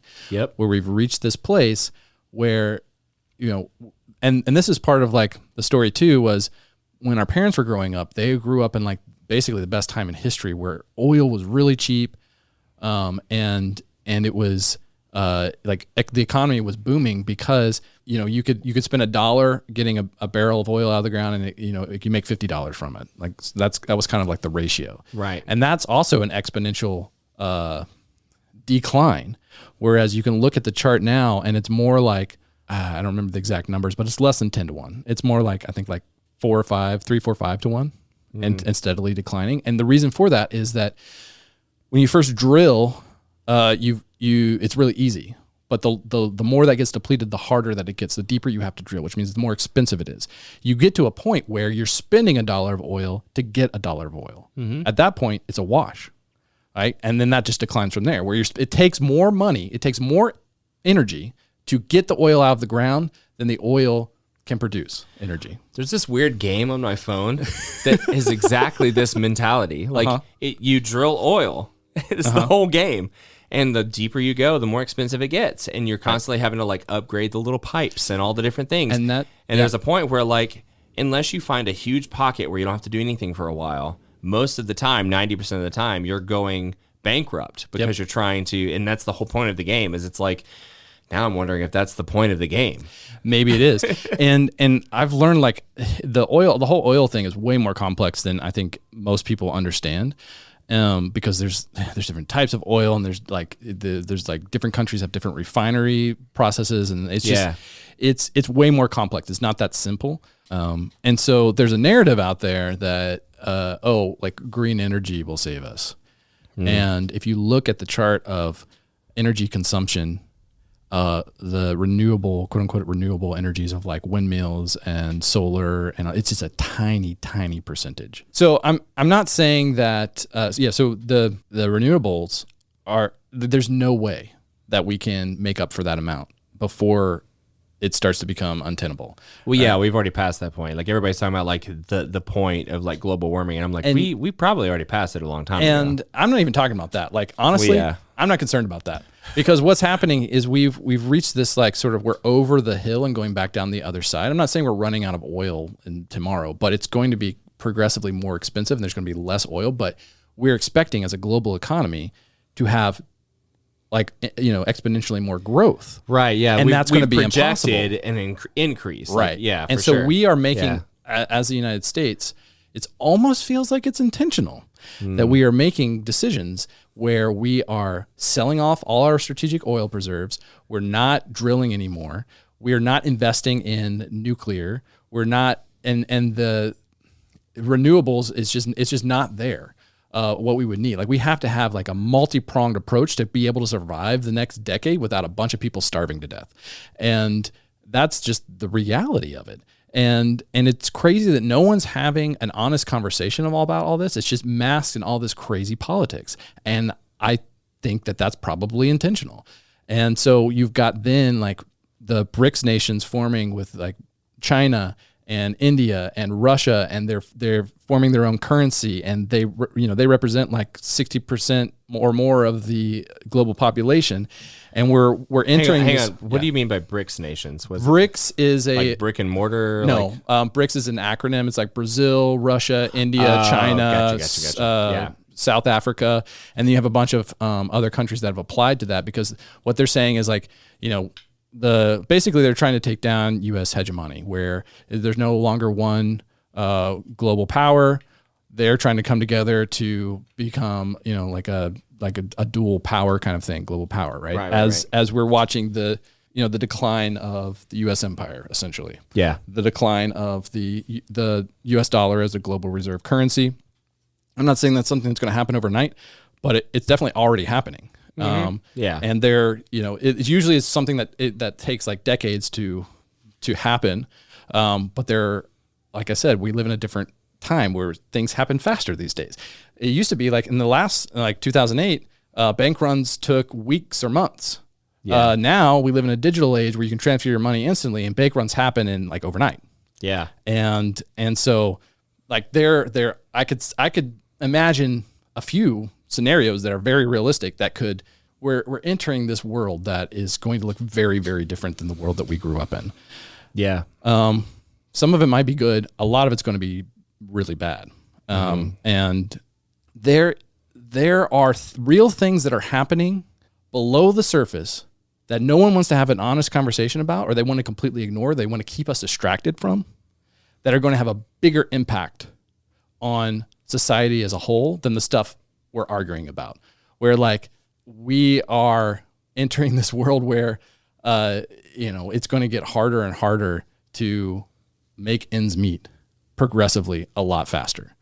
And so let's get into like some of the solutions. Right. And so part of the strategy is to keep us demoralized, to keep us apathetic, to keep us feeling like there's no hope. Sure. Because as long as they can do that, we're never going to take action, and we're never going to do anything that will buck the system. So there's a first part of this that I think that we've got to level set on, and sort of reorient our brains or our identities, whatever we want to call it. Right. So Ego's a big part of it too. Yeah. Yeah, I think so. I've been writing this essay in my head. So okay. we'll see how this goes. It's called The Progressive Case for Conservatism. Okay. So I want to separate this from like Republicans, Democrats, because all of that's bullshit. Also, it was flipped not that long ago. Yes, that's another piece of it that really pisses me off, is that I've been called right wing, but my views not that long ago were very left leaning. Like the left used to be against censorship. The left used to be against like government overreach and big corporations. And now it's the opposite. And actually going back to like trusted sources, I've found just through experience and testing things is like a lot of the people that are probably the most credible are the ones who are clearly lefties who are being called right wing right now. Okay. Because they are like the true liberals of like in the classical liberal sense. There's something I wanted to read. I'm glad you brought this up. Okay. This is crazy. I want to read this and I want to see if you can guess who wrote it. It's been floating around and it started floating around based off of a very recent event that happened. Can you give me like some kind of? It is it's part of a manifesto. Okay, but when you say like guess who wrote it, like give me some kind of parameters. Well, it might be obvious. I don't know how much you know about this person. We'll just see. Right. Okay, ready? Yeah. Some leftist. It was written in the early to mid 90s. Oh, okay. Some leftists may seem to oppose technology, but they will oppose it only so long as they are outsiders and the technological system is controlled by non-leftists. If leftism ever becomes dominant in society, which it has, if leftism has ever become dominant in society so that the technological system becomes a tool in the hands of the leftists, they will enthusiastically use it and promote its growth. In doing this, they will be repeating a pattern that leftism has shown again and again in the past. When the Bolsheviks in Russia were outsiders, they vigorously opposed censorship and the secret police. They advocated self-determination for ethnic minorities and so forth. But as soon as they came into power themselves, they imposed a tighter censorship and created more ruthless secret police than any that existed under the Tsars. And they oppressed ethnic minorities at least as much as the Tsars had done. In the United States, a couple of decades ago, when leftists were a minority in our universities, leftist professors were vigorous proponents of academic freedom. But today, in those of our universities where leftists have become dominant, they have shown themselves ready to take away from everyone else's academic freedom. This is political correctness. The same will happen with leftists and technology. They will use it to oppress everyone else if they ever get it under their own control. I'm supposed to just blindly guess? I just wondered if you had any guesses, if you've seen this at all. Bill Clinton. Oh, man, that would be wild if Bill Clinton wrote that. I mean, Ted Kaczynski. Do you know who that is? Ted Kaczynski, yeah. The Unabomber. Yeah. Yeah. Who just died. Exactly. That's why this has surfaced again. Yeah, okay. And I don't know, so I don't want to get too much in the conspiracy theory conversation yet, but he was very, I would say there's a credible evidence that he was part of the MK Ultra program that the CIA ran. Are you familiar with that? No. Oh, you should look it up because the MK Ultra program basically was their experiments in brainwashing. The other thing I wanted to say, and this is another thing that pisses me off about the energy situation, is we had in the 60s at Oak Ridge, which is just up the road from us, a working thorium-based nuclear reactor. What's thorium? Thorium is an alternative to uranium or plutonium. I'm not going to pretend I know how this works. Yeah. But essentially, the way that it worked was it they could create a reactor that was impossible to melt down using thorium and produce it very minimal waste. And there's 3 times as much thorium on Earth than there is plutonium or uranium, whichever one of those. It's uranium, I think. Right? Yeah. And so they had it working, right? And the government in the early 70s decided to shut down the research because they couldn't use the nuclear waste from it to create weapons. Yeah. Yeah. That makes sense. Yeah. So we could have had all this time, and that energy that could have powered the entire energy of the country for the next 1,000 years. Right. Yeah. Yeah. Yeah. I'm telling you, it is a policy decision where we're at. A set of policy decisions. This is not by accident. People have made these decisions over and over again to fuck us over for their own control. Right? So the good news is they're losing. Who is? Okay, so I want us to say, like, going back to the whole Uniparty thing, and the whole Game of Thrones thing. Yeah. What I've realized is, Are the Lannisters losing? well, what I've realized is, like, if you want to look, it's an illusion, right? So really, at this point, it's a transnational group that's outside of government that's really running the world. Yeah. And there probably are warring factions within that, but they kind of go into two camps. Mm-hmm. And so if you want to stay in the system, you basically choose between, like, what flavor of totalitarianism do you want? Globalist totalitarianism or nationalist totalitarianism? Yeah. Like, those are your choices. Yeah. Right. And I say, fuck that to both of those things. Yeah. Right. And so the first thing that we have to do is we have to realize that we are stronger together than we are apart. Mm-hmm. That's the first thing. So going back to my essay on the progressive case for conservatism. Mm-hmm. All right. This is going to be a bitch for you to edit.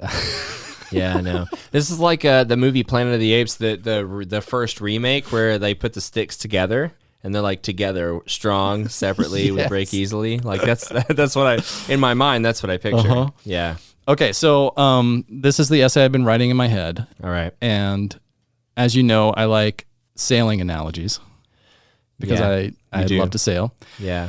Or I haven't At done one it, time. Yeah, I haven't done it in a long time. Not since I lived in the Pacific Northwest. Yeah, it's a core memory of yours. Yeah, it really is. Yeah. Okay, so to understand this concept, we have to understand a little bit about how sailing works.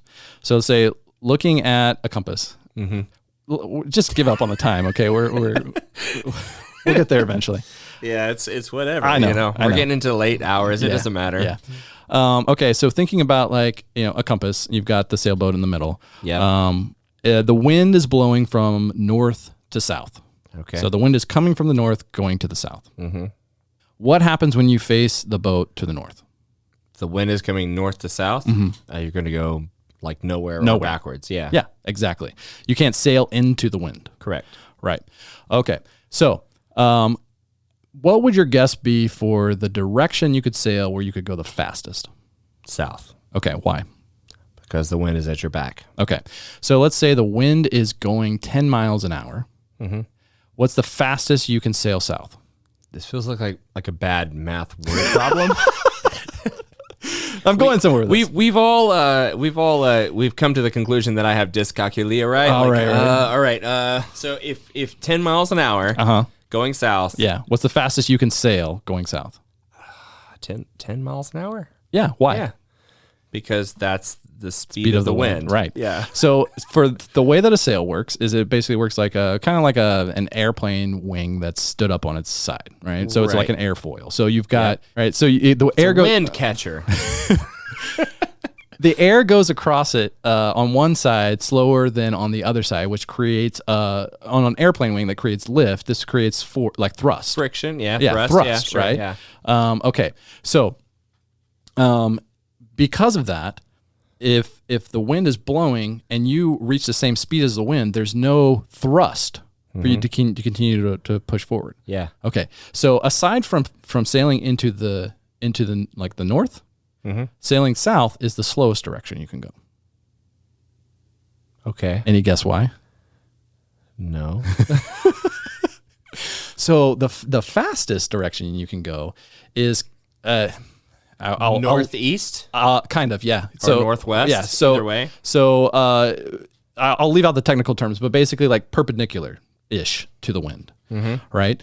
Let's say you're going east, your sails will be oriented north-south while you're going east, which means that the wind will continually go north to south at 10 miles an hour, but it's creating thrust that's propelling you east.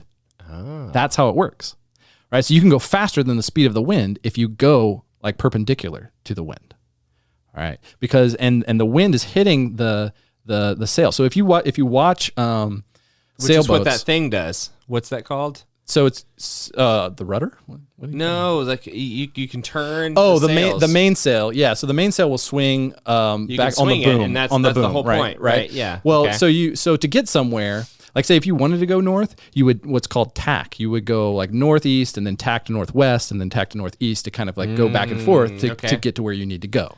Right. Right. So if you watch kind of a zigzag. Yeah, if you watch the sailboat, like if you're sailing east and think about it, the wind's hitting the sail and it's pushing on the sail. Yeah. So it's going to push the boat over, right? So you often will watch, like if you're watching people sail, the boat is tipping. Yeah. Right. Yeah. Okay. Yeah. So this is the point that I want to get across. Okay. You need that to go the fastest. You need to be going in that direction where the wind is hitting your side and kind of like sending you at an angle, right? So when I started to think about the way that I used to think about progressive versus conservative.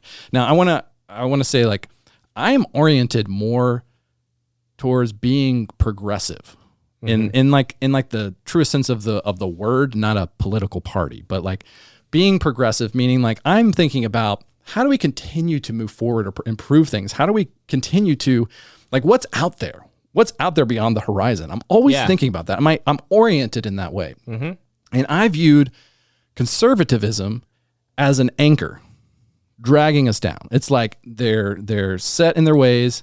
They don't want us to progress. They don't want change. They're averse to change. I disagree with that, but okay. I'm saying that's how I used to view. Yeah. Used to view conservatism. Now I view it as, well, let me ask you this. Why, when the wind is hitting the sail, why doesn't the boat not tip over? I don't know. So buoyancy? on a standard kind of what's called a keel boat, which is what people typically think of when they think of like a regular like sailboat. Yeah. You have a what's essentially like a big fin at the bottom of the boat with what's called a ballast at the bottom. That's a counterweight. So that means that barring something like a rogue wave, it's actually physically impossible for the boat to capsize. Because if you think about it, as the boat tips, that's less force from the wind on the sail because it's at an angle. It's no longer hitting it like full thrust. And so the ballast is a ballast point. Yeah. So there's a point where like it cannot physically tip over because the ballast will always hold it like in that position. Right. So it can like it will never let it go past the point where it tips over. And once it gets to this angle, the wind can no longer, it doesn't have the same amount of force. So it can never actually tip the boat over no matter how strong the wind hits the boat. There's a brewery okay. that's named Ballast Point. Oh. It's on the West Coast, I believe. And I never understood the name, and now I do. That's the only reason I know the phrase ballast point. So that's what it is. Okay, it's the angle. Yeah. Got it. All right. So that's the point of the ballast where it can't lose its friction. I guess. Yeah. So now I think about in this analogy, progressivism is the mainsail. Right, it's the thing that makes us go forward. Right, it reacts to the wind, and it's an eye on the horizon, and we're moving through the water. Conservatism is the ballast that keeps us from tipping over. So there are what's called like dinghies, where these are the small boats where you can essentially you are the ballast. So as the boat starts to tip, you shift your weight to make sure that it doesn't capsize, right? And so you can do that, and you can get good at that, but you don't want to go very far in that because you don't want to capsize. Like there's a great risk, like especially as you're learning, you're going to capsize. You're going to end up in the water. Like it's just one of those things. Like you have to get really, really good at it. And even then, like there are going to be instances where like, maybe a big gust of wind kind of catches you off guard. You're going to end up in the water. Or waves, right? Yeah. And when you're on like a dinghy and you're like going around the bay, like it's not that big of a deal. If the boat is society, Capsizing is a really bad fucking thing. Yeah. And so now I think of conservatism as the thing that's keeping us from capsizing. And so if we want to go far together, we have to figure out that balance. Yeah. And we have to work together and understand that each sort of orientation has its benefits, has its pros and cons, and has its views. And honestly, like when you really get down to it, we should all have both inside of us. And some of us might be leaning more towards one direction, but the benefit of having like conservatives in your life, if you're a progressive, is they help you counterbalance so you don't capsize. And so I'm specifically talking about, like, for example, so I know I'm mixing like concepts here. Okay. But there's this like this Chinese concept of Wu Wei. Wu Wei? Yeah, Wu Wei. Okay. And it's basically like creating an outcome with the minimal amount of effort. So you kind of figure out where the flow is, and you figure out like what are just the little nudges you need to like go with the flow, but direct it enough to get to your outcome. Efficiency. Yes, sort of in a way. But it requires you to find the patterns and subtly shift them. Okay. Right? So there is a way that I'm just, for lack of a better word, I'm going to call them the global elites. I feel like they have this. You could also call them the villains. Sure, the villains. They have some techniques that kind of align with that, right? Yeah. Where they're looking for essentially grassroots movements or grassroots things, and they will basically hijack them. All right, and sort of first they capture them, and then they corrupt them. And there was a study. I'll put the link in the show notes. But they're just unpacking the differences between, I don't know if they use these terms exactly, but like conservatives versus progressives. And on a lot of stuff, like they're like pretty aligned on a lot of things, which is what we were talking about. But the thing that they were most different on is, humans, we're a tribal species. Like we have that's just how we've evolved, right? Yeah. And the biggest difference, this is partially my interpretation of the study, but like the biggest difference between those two ends of the spectrum are how they view who their tribe is, right? So conservatives view them as a very small circle at that one end, versus progressives view as like all humanity, nature, animals, like, just really pushing those boundaries. And like, I'm like more oriented towards that larger sort of progressive picture. And I get that. Mm-hmm. But is the universe contracting or expanding? It's expanding. Right. This is the whole idea of like the Big Bang or whatever. Yeah, okay, so it's expanding. Right. So it started from one point and it's like expanding out. Mm-hmm. Right.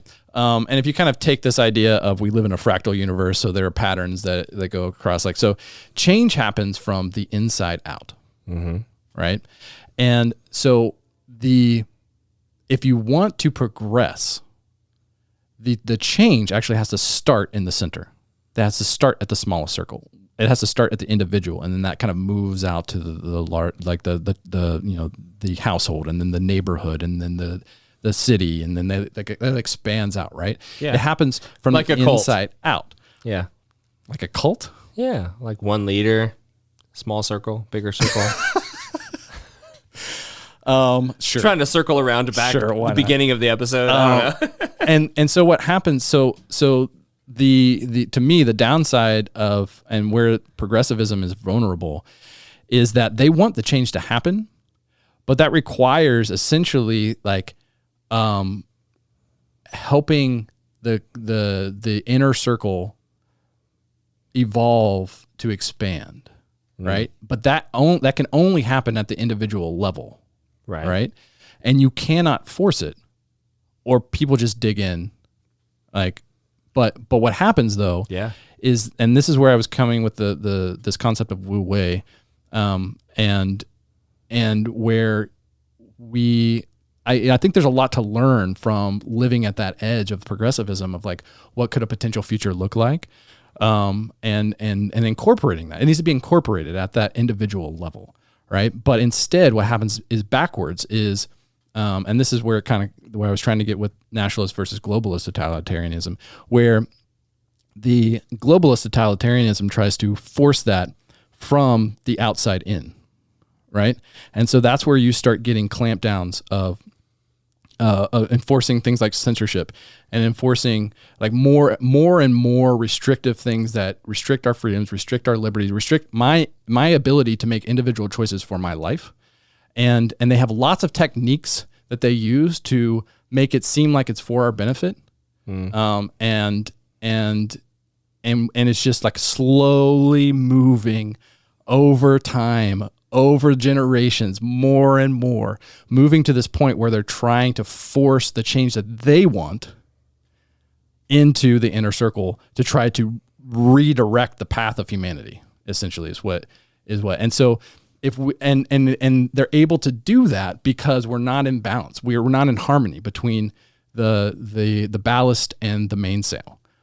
And so essentially they're trying to capsize the boat so that they can take it over. That's the way that I view this. Who is they? Which side are we talking about? The globalist elites, we'll call them, the villains, right? Yeah, the ones outside of each point. Yeah, and so like the nationalist versus globalist, it's just like the nationalist is just a slightly smaller circle. Yeah. Right?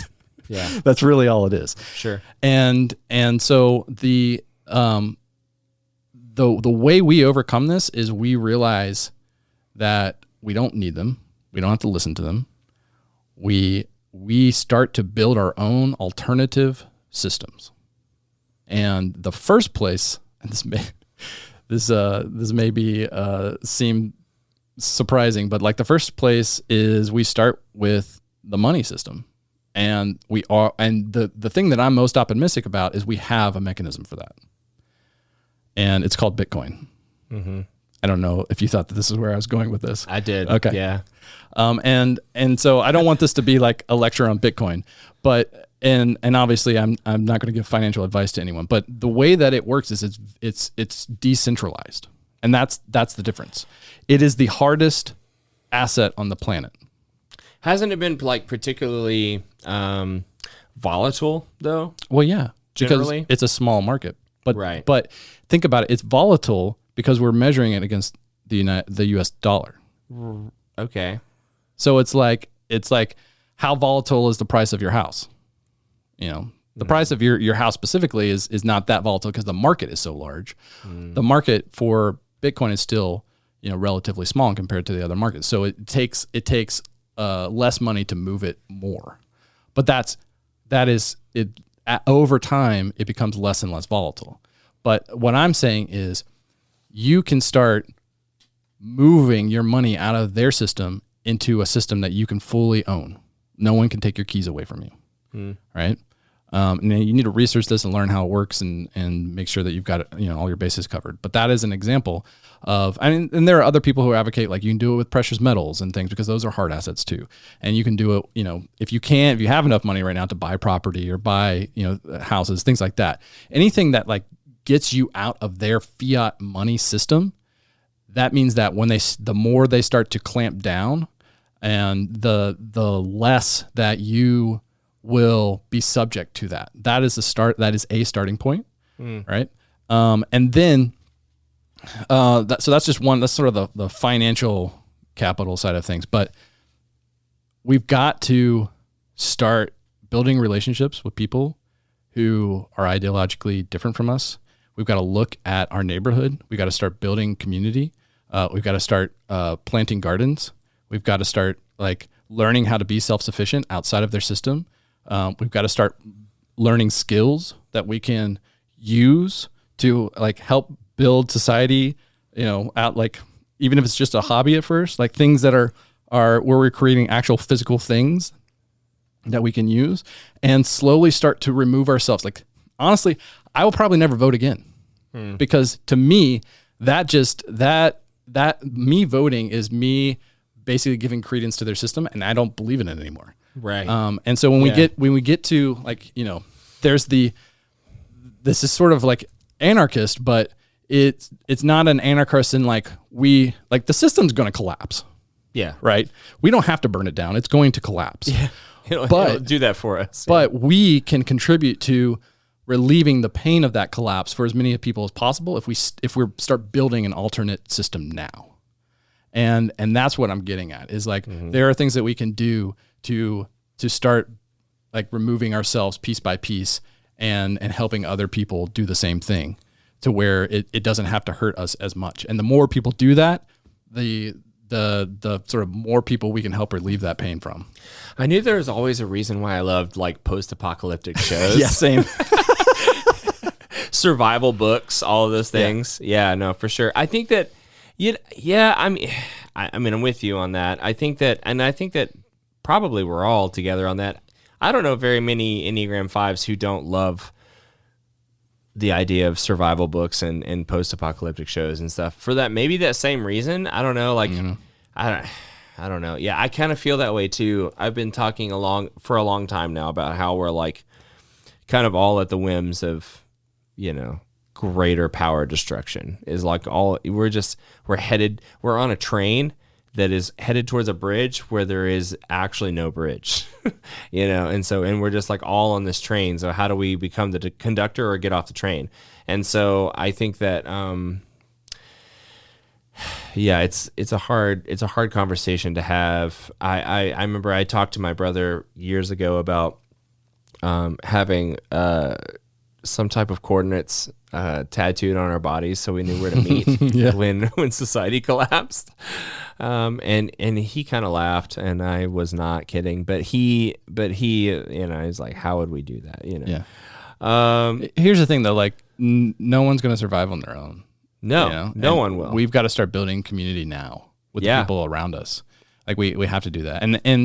And I've started doing that. Like I found like an online resilience community and met up with people like that are in Chattanooga. Some people moved to Chattanooga to kind of be part of that group too. And interesting. And I'm going to like ideologically, like we definitely have some differences, some extreme differences. And some of it is like, you've got to figure out where your red lines are. But I value these people and I appreciate them. And I know that like if I were to call them up and say, hey, look, I need some help planting my garden. Do you want to come over and help me? Like they would do that or anything like that. And we're all at least oriented around like, hey, we know that the next decade or two is going to be real rough and we need to do something to have each other's backs. And so even if we don't align on some things, like we can align on, we can at least align on, we want the society to be better than it has been. And we don't necessarily know what that looks like. We may have different ideas, but we're willing to work together to figure it out. Yeah. Yeah. And I think it's pretty clear that society that we know right now is very large and society might become very small very quickly. So it's important to value community because those communities will become very small potentially. I mean, they could be very easily. I mean, everything that we know and we exist in is incredibly fragile. Yeah, way more fragile than anyone realizes. Yeah, incredibly fragile, and it could all be over. We could wake up tomorrow to a different world. We don't know. Yeah, like what if the internet shut down? Exactly. Yeah, and that sounds crazy. There are because I'm a technologist and I understand how things are built. I can imagine at least 3 or 4 scenarios where you hit the right points and large swaths of the internet will go down.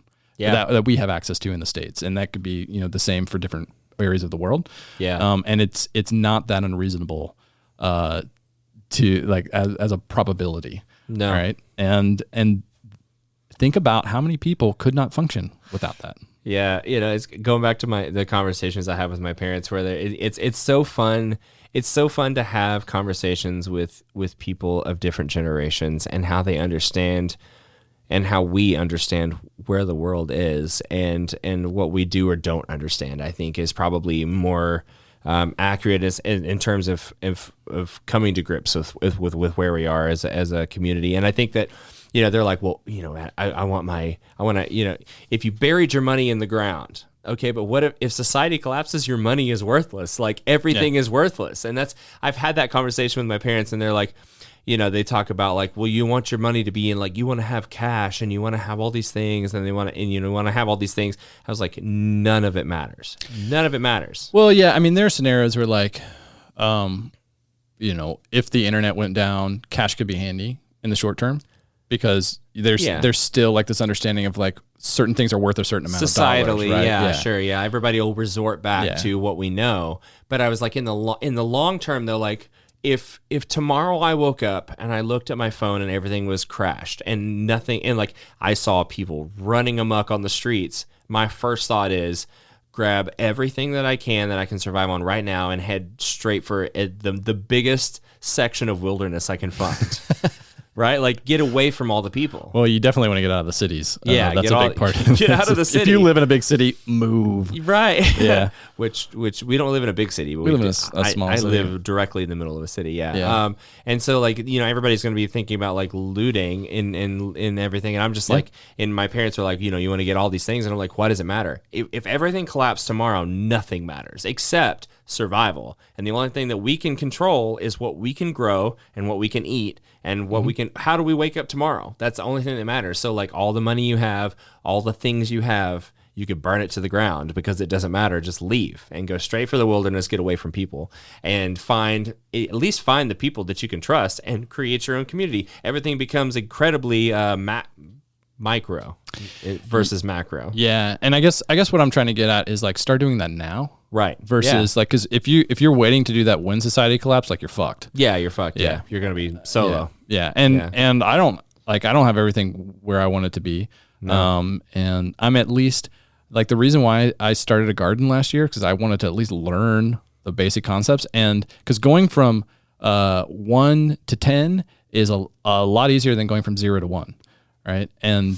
And so like that first year, it's like there's so much that I don't know, and I learned a ton. And I honestly, most of my garden died. I got very little produce from that garden. Right. Yeah. But I started again this year, and already I have more than what I did in like, the entire season last year. I've gotten more out of my garden because I've learned a ton. And and so, just having those basic skills, then you can, even most people probably aren't going to be in a place where they can grow all of their food on their own. But if you've got those skills, you can contribute to a community garden where, you can like sort of share that, and like with like a shared land space. Like there are different things that you can do to start investing like in the community of the people around you, and figure that stuff out now and start building those relationships now.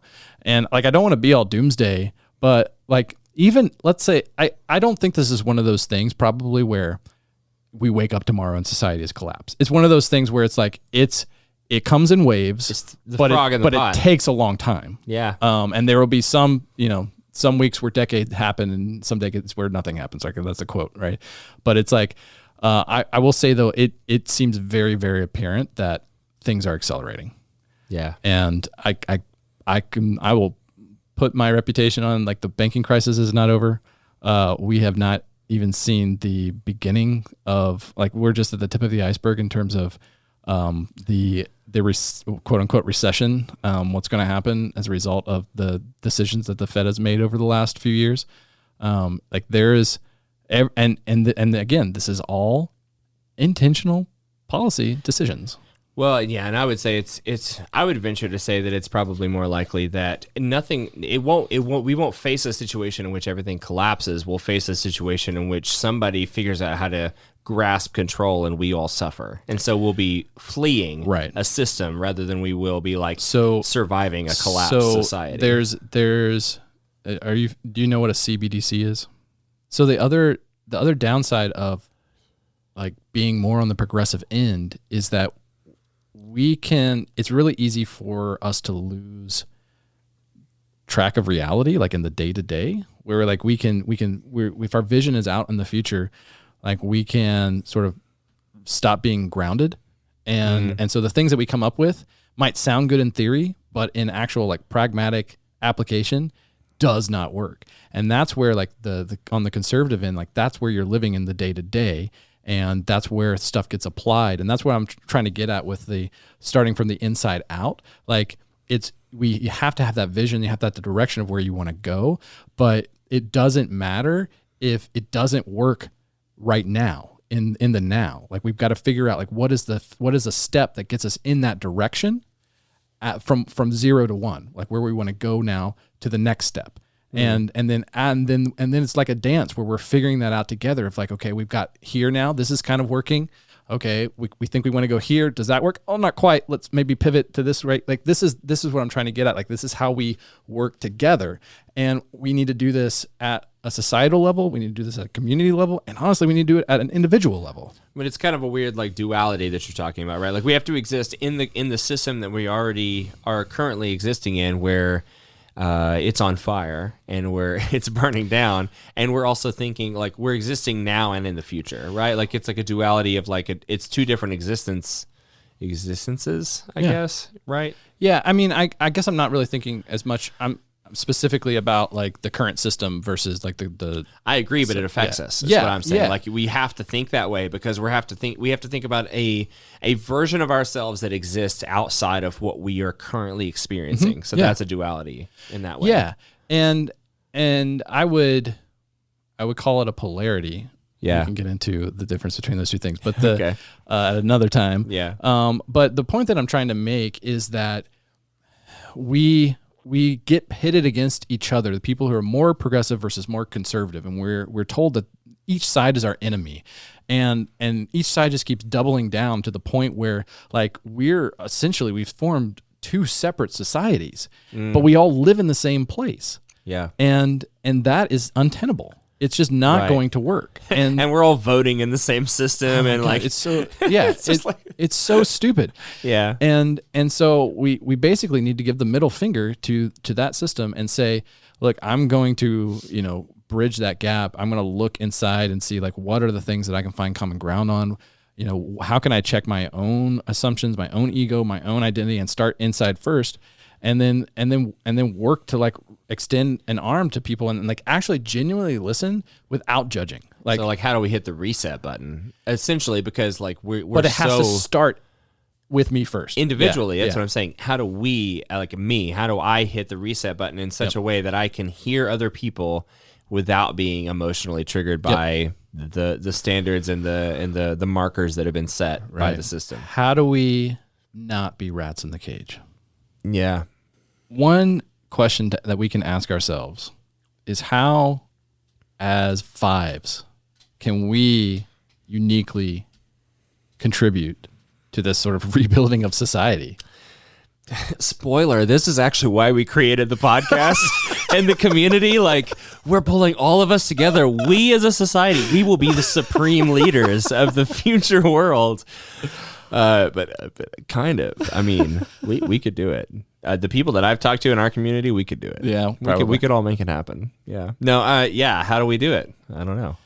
I think that one thing is an advantage that we can have is we have this non-attachment, right? And I think that's probably why we're so far on the edge of like being okay with apocalyptic scenarios, because we're not super attached to the current scenario. Well, yeah, and we kind of live in that world where we can easily detach from anything and live on the fringe of all things, right? And we look from the outside in, I think, is definitely one of our strengths. Yes, and maybe being a bit more objective in that. But I think the challenge for us is realizing that we can't stay on the fringe. We need each other. Yeah, we've got to step up, and we've got to not sequester ourselves. Well, yeah, and recognizing that our strengths for ourselves individually is also can be strengths for community. Yeah, it can be for other people and for ourselves. But yeah, we need each other. We have to learn how to get along, I guess. Yeah. And we have to figure out how to do community.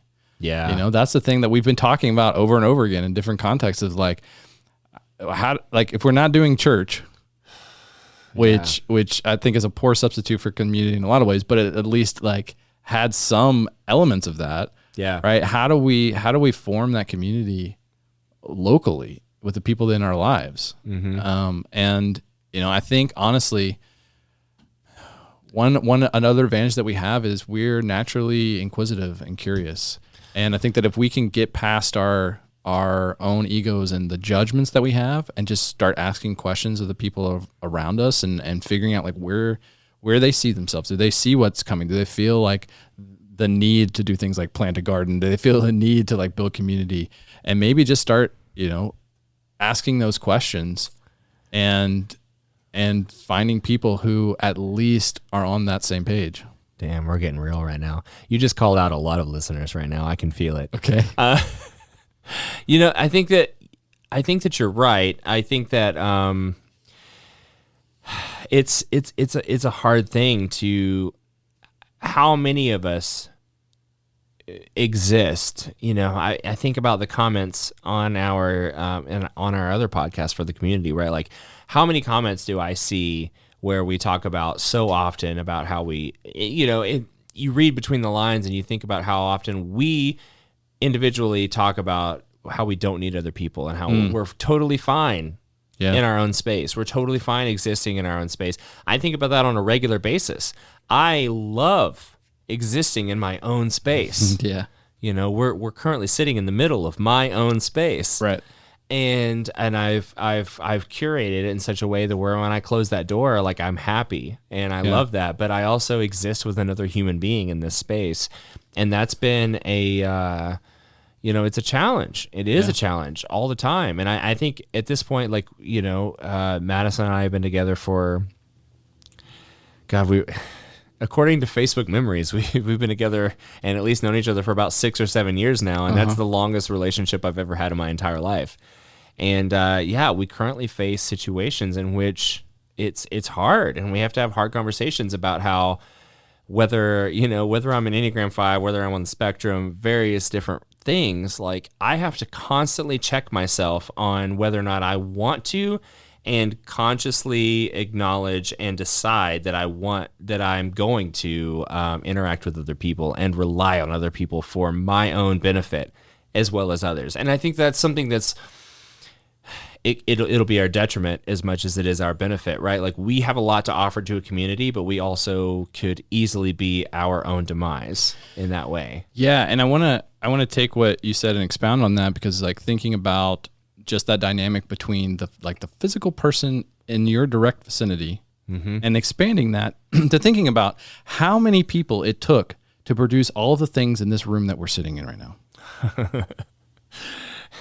Think about that. I'm reading a book right now. I think it's called The Creative Way. Do you know? I think I'm familiar with that. Yeah. Yeah, it's by Rick Rubin. I think it's called The Creative Way. I just picked it up as a recommendation of one of my friends, and I've been losing myself in this book. And one of the things that he talks about, Rick Rubin, who's a very famous producer and has created many great works of art and helped do that. And he talks about in his life, and he's just like, everyone is a creator. Like, you don't have to be an artist to be a creator. And he was like, every single time you sit in any space, anywhere, someone has created everything that you're around and existed in, right? Like, and I thought about that in terms of like, if I was sitting in a room talking to some, and which might happen soon, apparently, talking to a bunch of college students in a university about songwriting is a potential future scenario in my story. And I was thinking about that the other day, and I was just like, how do I talk to a room of people about creating songs? Like, what is songwriting? What is songwriting? What is creating?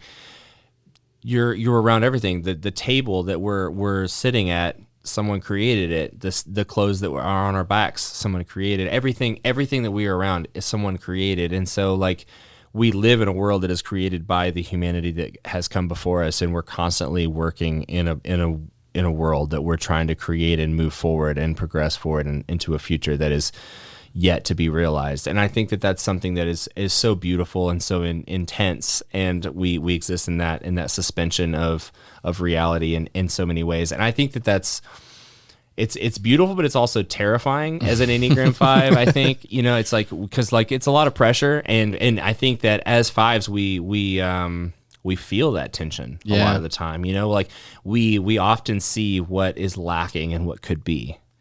Yeah, and kind of building on that, it reminds me of it's like a video or book or something. I want to say it was called something like Radical Gratitude or something along those lines, where a guy wanted to look into what it actually takes for him to get his cup of coffee in the morning.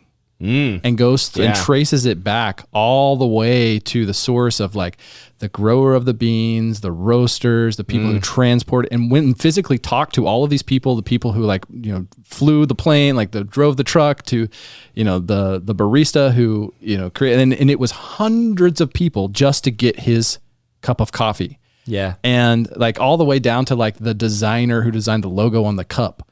Right. Yeah. And so that's what I was getting at with like, think about all of the like thousands and thousands and thousands of people who just produce the stuff in this room. We take that for granted. And like, I mean, I being part of a software company, like I know like our company right now is about 100 people, but that's not counting all the people who used to work there in the past over the years just to build this one application that then, thousands and thousands of people use to interact with and provide value to thousands and thousands of other people. It's just this like crazy network effect that we just can't see because we're in our little bubbles.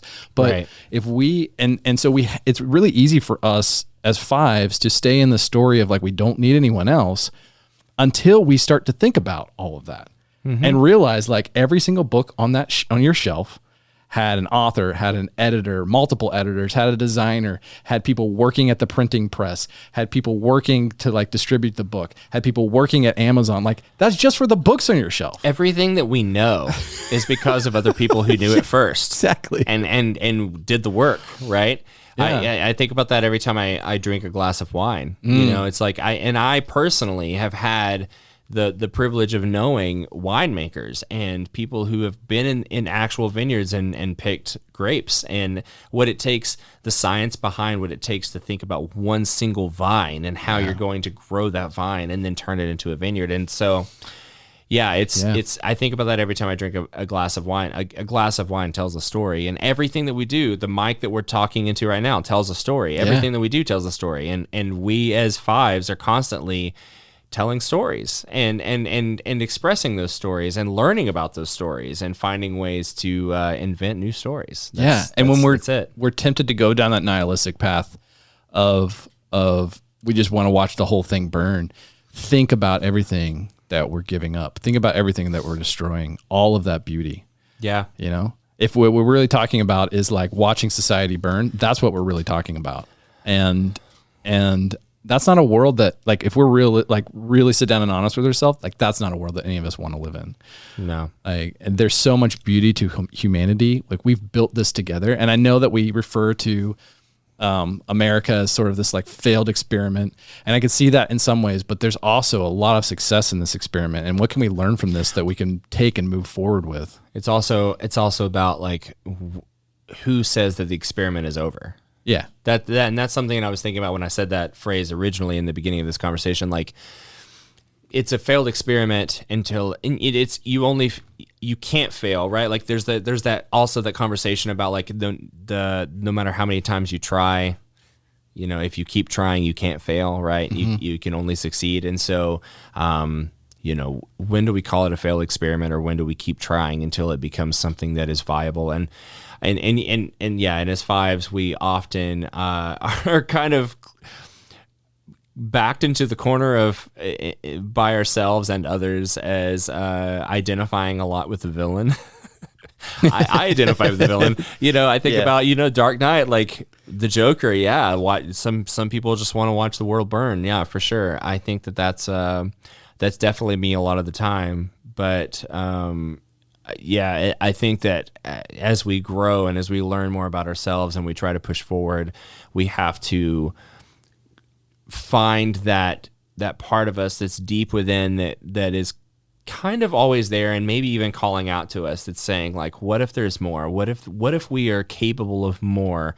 And what if we have more to offer to society and to our own communities and to ourselves than what we are giving ourselves credit for? And maybe that's the conversation we've been having all along. We can talk about politics all along, but like, politics is nothing. And what we're really talking about is ourselves and our stories. And I think that's something that I had kind of hinted at before, but like, Politics is just the frame that we put. I read recently that a painting is just a painting until you frame it and put it on a wall, and then it's called art.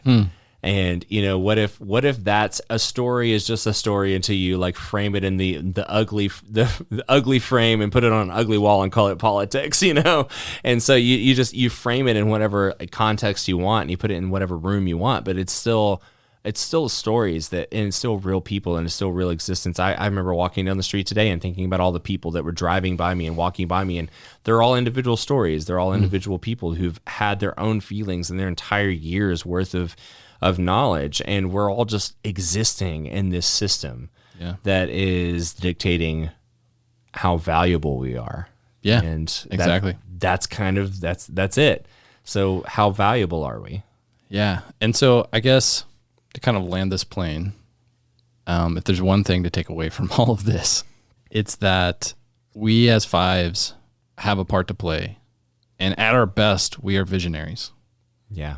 And inventors. And we have the capacity to help build a new world. And so this is a call to arms. It's a call to not do what we are inclined to do most of the time, which is disengage, and instead lean in and engage and say, I want to be part of building something rather than destroying something. And let's fucking do it. Yeah. Let's be the foundation. Let's do it. Yeah. All right. Until next time. Hope you're still listening after this.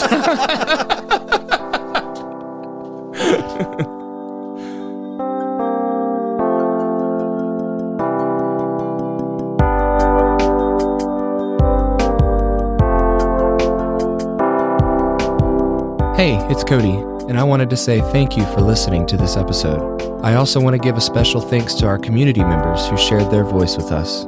If you enjoyed this episode and you're the type of person who likes helping others, would you do us a favor and share it with other people like you? If you found value in this conversation, they will too.